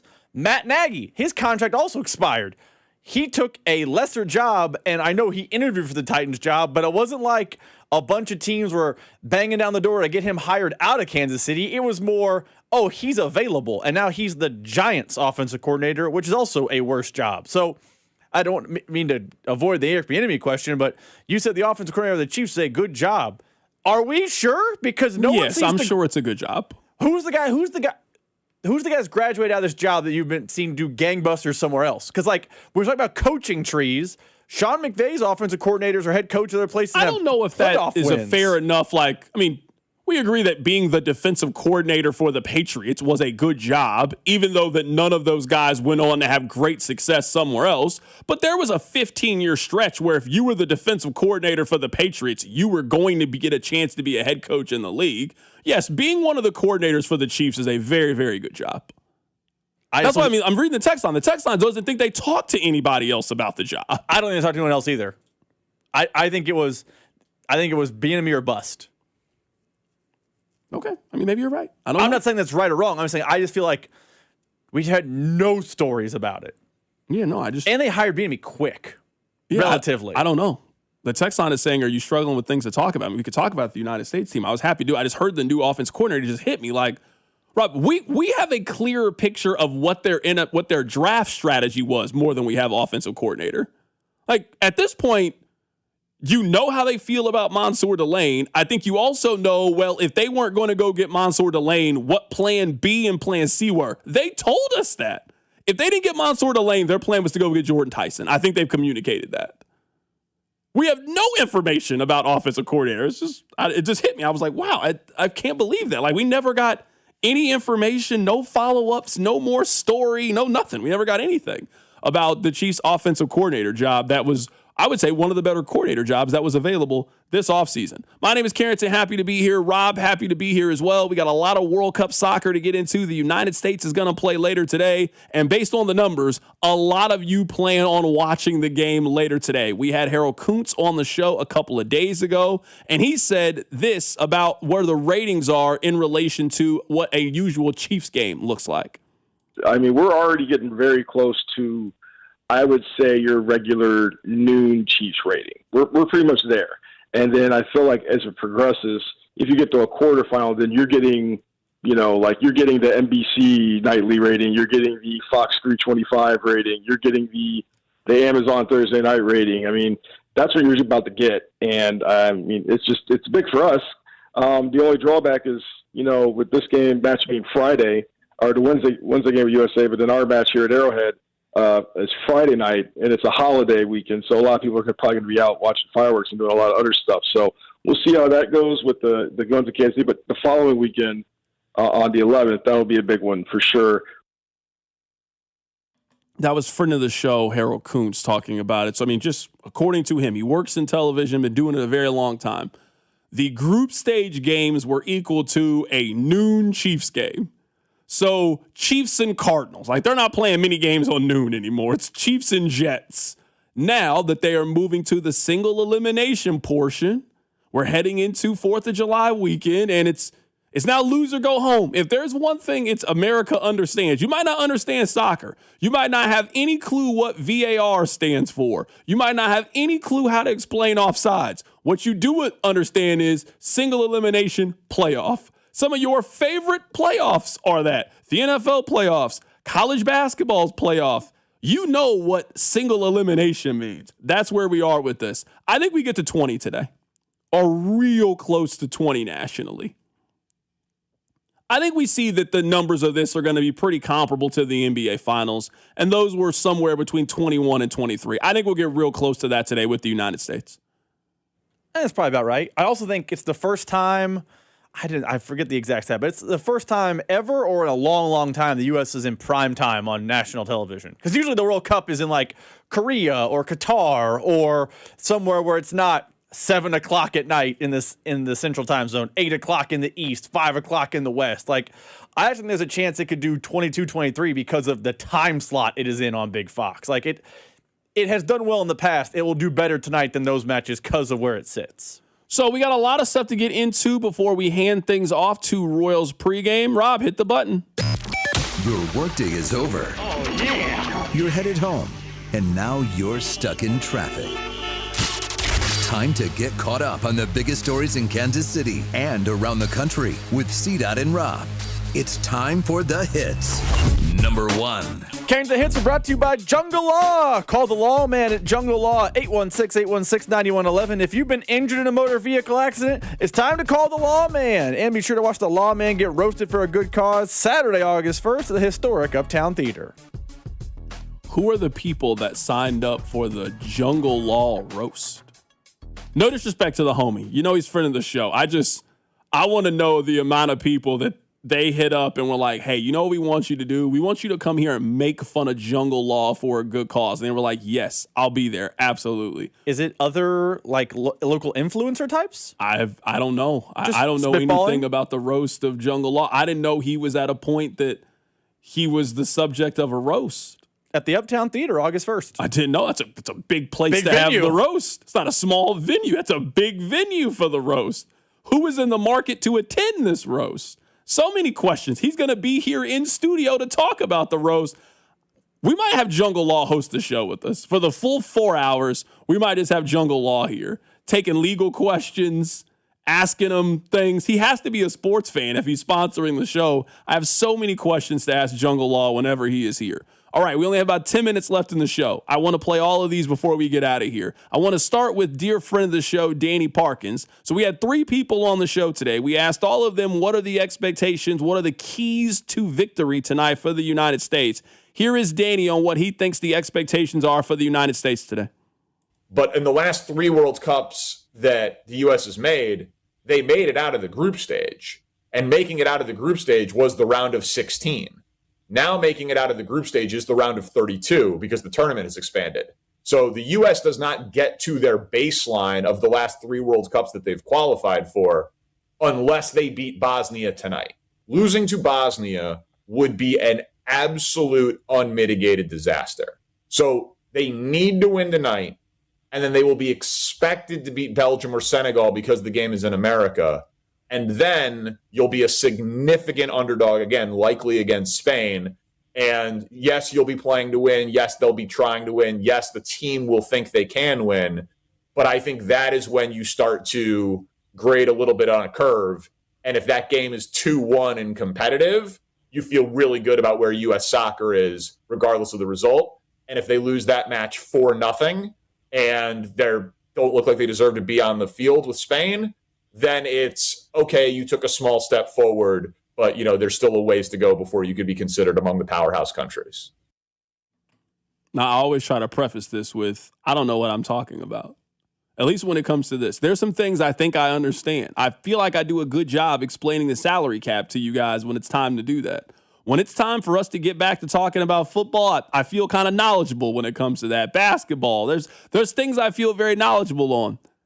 USA soccer is not one of those things. Certainly not Bosnia soccer. That's Rob's expertise here.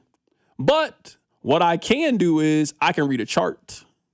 And what I can tell you is Vegas is telling you that they think the United States is noticeably better than their opponent today. That's what they are telling me. The USA is minus 650 on the money line to win their game today. That is a substantial favorite in their matchup. To give you an idea, for those of you that don't gamble, this is equivalent to what the spread would be if you are a 3 seed in the NCAA tournament over a 14 seed. That's the kind of favorite that they are. Now, upsets happen in single elimination tournaments. We've seen it before. Please hold your Norfolk State jokes. I get it. But the book is telling you, Vegas is telling you that the United States is clearly better than their opponent today. And this is a game that not you think they should win. This is a game where you should go into it expecting the United States to advance and get to the round of 16.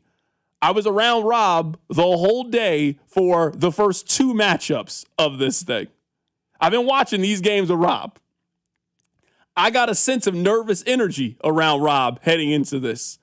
You know, when you start feverishly going on FanDuel, checking your bets, even though you already got your bets in plays, he's yelling at his phone about the formations and stuff.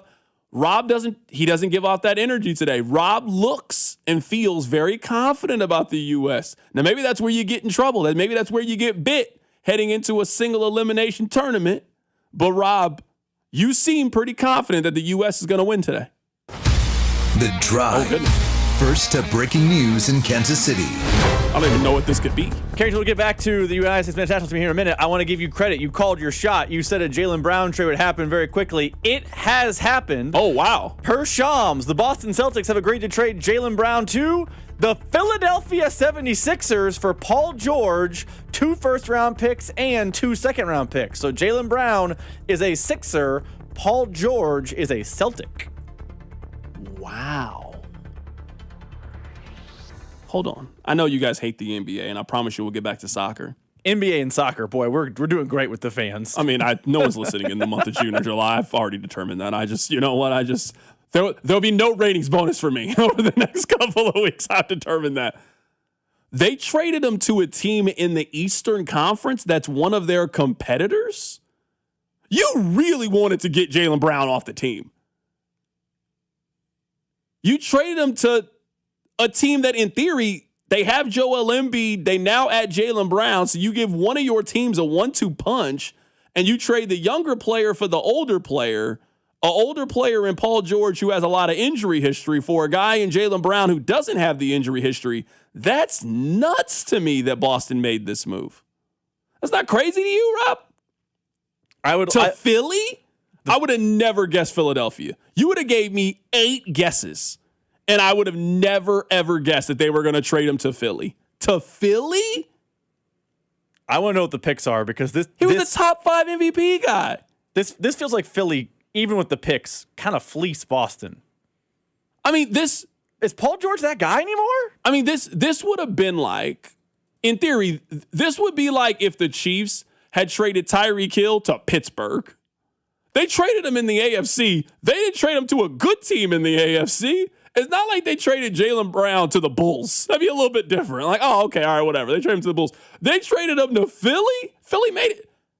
Didn't Philly beat them in the postseason last year? I'm not crazy, am I, Rob? Didn't Philly beat them? I'm not nuts, right?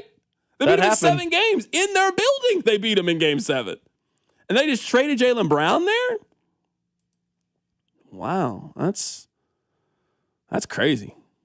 All right, well, let's move on. I know how you guys are with the NBA. What are you talking about that? Oh, my bad. I'm sorry. I apologize. Let's get back to soccer. Hit the button, Rob. Number 2. My group chat is, I have 27 text messages. Sorry. My friends, we like the NBA. I know you and your friends don't like the NBA. Massey, Brown, and Embiid is not a bad start. Remember that one time where I was like, if something major happened in the NBA, your group chat, and the whole text line was like, no. I was like, okay, my bad. Oh, I'm sorry. I didn't know. Remember that topic? I was like, hey, if tomorrow somebody did a 720 in an NBA game, you would know about it. The text line was emphatic. No. I was like, okay, never mind. I don't think I think maybe that's a little bit. This is not going to blow up every group chat, but Bam Adebayo should have. Yeah, no, I agree.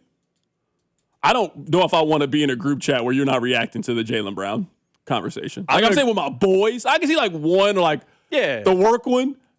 My boys, we can't talk about the biggest trade in the NBA. Got to get some different friends. What are we talking about in here? What are we sharing? Meal plans? What are we sharing in the group chat?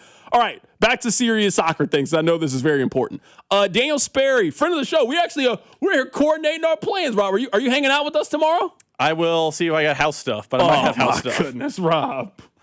Rob, do you want me to call your wife? I'll call her and be like, hey. She'll be at the watch party. Don't worry. Okay, I'll ask her, hey, we have a work event tomorrow. Do you want to? And the thing is, she can come to the work event tomorrow. You think you're going to get her to back-to-back soccer events? Good luck. This is something that you care about. This is something that's important to you. Yes. She can give you this back-to-back soccer events for the World Cup. I'm not asking her to go to back-to-back MLS games. This is the World Cup in Kansas City. Yeah, she can come out. Here's what Daniel Sperry had to say about what makes the USA opponent tricky. I just think the biggest thing is to minimize the amount of set pieces that they get. So that means keeping Bosnia away from corner kicks as much as possible, keeping them, not fouling them in range where Bosnia can put a ball, put a cross into the box and get someone to head it. I think that's really one of their biggest strengths. You go back to when they beat Italy in the World Cup qualifying playoffs at the last stretch. They got goals off of set pieces and they won on a penalty kick shootout. If you can get up on Bosnia and kind of minimize the amount of set pieces and all the things that, those things that they do really, really well, I think the U.S. should come out comfortably. But I really do think, especially in these games, set pieces are just singular moments that can hurt you, and you give a team too many of them that's good at them, they can punish you for them. And so I think taking their chances for themselves when they get them and making sure that Bosnia doesn't get as many set pieces as they would like to, because that's the real danger. All right, I have one more cut that I want to play for you guys because I want you to be fully prepared for this United States against Bosnia game. Here is Ali Trost-Martin on what a key to a U.S. victory is. Christian Pulisic, he's obviously missed quite a bit of time already in this World Cup dealing with a calf injury. He's only played about 75 minutes in this competition. He was able to come on in that final game against Turkey after having missed the second group stage game against Australia. So that was good news because the team, like I said, was heavily rotated, and he made a massive difference when he came in to the match and just really raised the quality for everybody. What he's able to bring up and down the wing is really special, both creating and also being able to score for the United States. So Christian Pulisic is going to be a big key because when you're trying to break down a team that's so committed to just staying locked-tight defensively, you need somebody who's got that creativity and that flair, and Christian Pulisic has both of those things. The second key for you would be winning the midfield battle. I think the midfield has been one of the bright spots, especially in those first couple games and against Paraguay, most notably. Being able to quickly win the ball back and repress is going to be so key for players like Weston McKennie, Tyler Adams, and Malik Tillman in the middle of the park. That was Ali Trost getting you ready for the game tonight. I am very excited. I know we have a little fun with soccer from time to time. I think I've told you, I'm really into this World Cup. It's been a lot of fun. It's been very competitive. The stars have been stars. The U.S. is playing well. Mexico is having a little bit of a run. Like, Rob, I don't know if you saw the videos from last night at Power and Light. The Mexican team in the Kansas City looks as popular as the United States team. Like, it was incredibly lively down there yesterday. I imagine it will be very similar tonight for the United States. I'm guessing it'll also be like that for Friday whenever the game is here in Kansas City between Colombia and Ghana. You might got to go out there just to see the women that Colombia is bringing. That might be worth going over there just for itself. So the World Cup has been a lot of fun. Before we get out of here, let me tell you guys, come and view the United States World Soccer Championship match tonight with us at the Peanut on State Line. I will be there. Rob will be there. I believe everybody will be there. Is Bob going to be there? I have not checked in on Bob each person. I love Bob, but Bob ain't coming. Bob don't hang out with us like that. I love Bob. Bob don't hang out with us like that. We will all be there. So if you want to come out, if you want to view the game, if you want to hang out, If you want to talk soccer, I will be there, and I can't wait to talk soccer with you. So hopefully I see you here coming up in a little bit. Take care of yourself until tomorrow. It's The Drive. The Drive.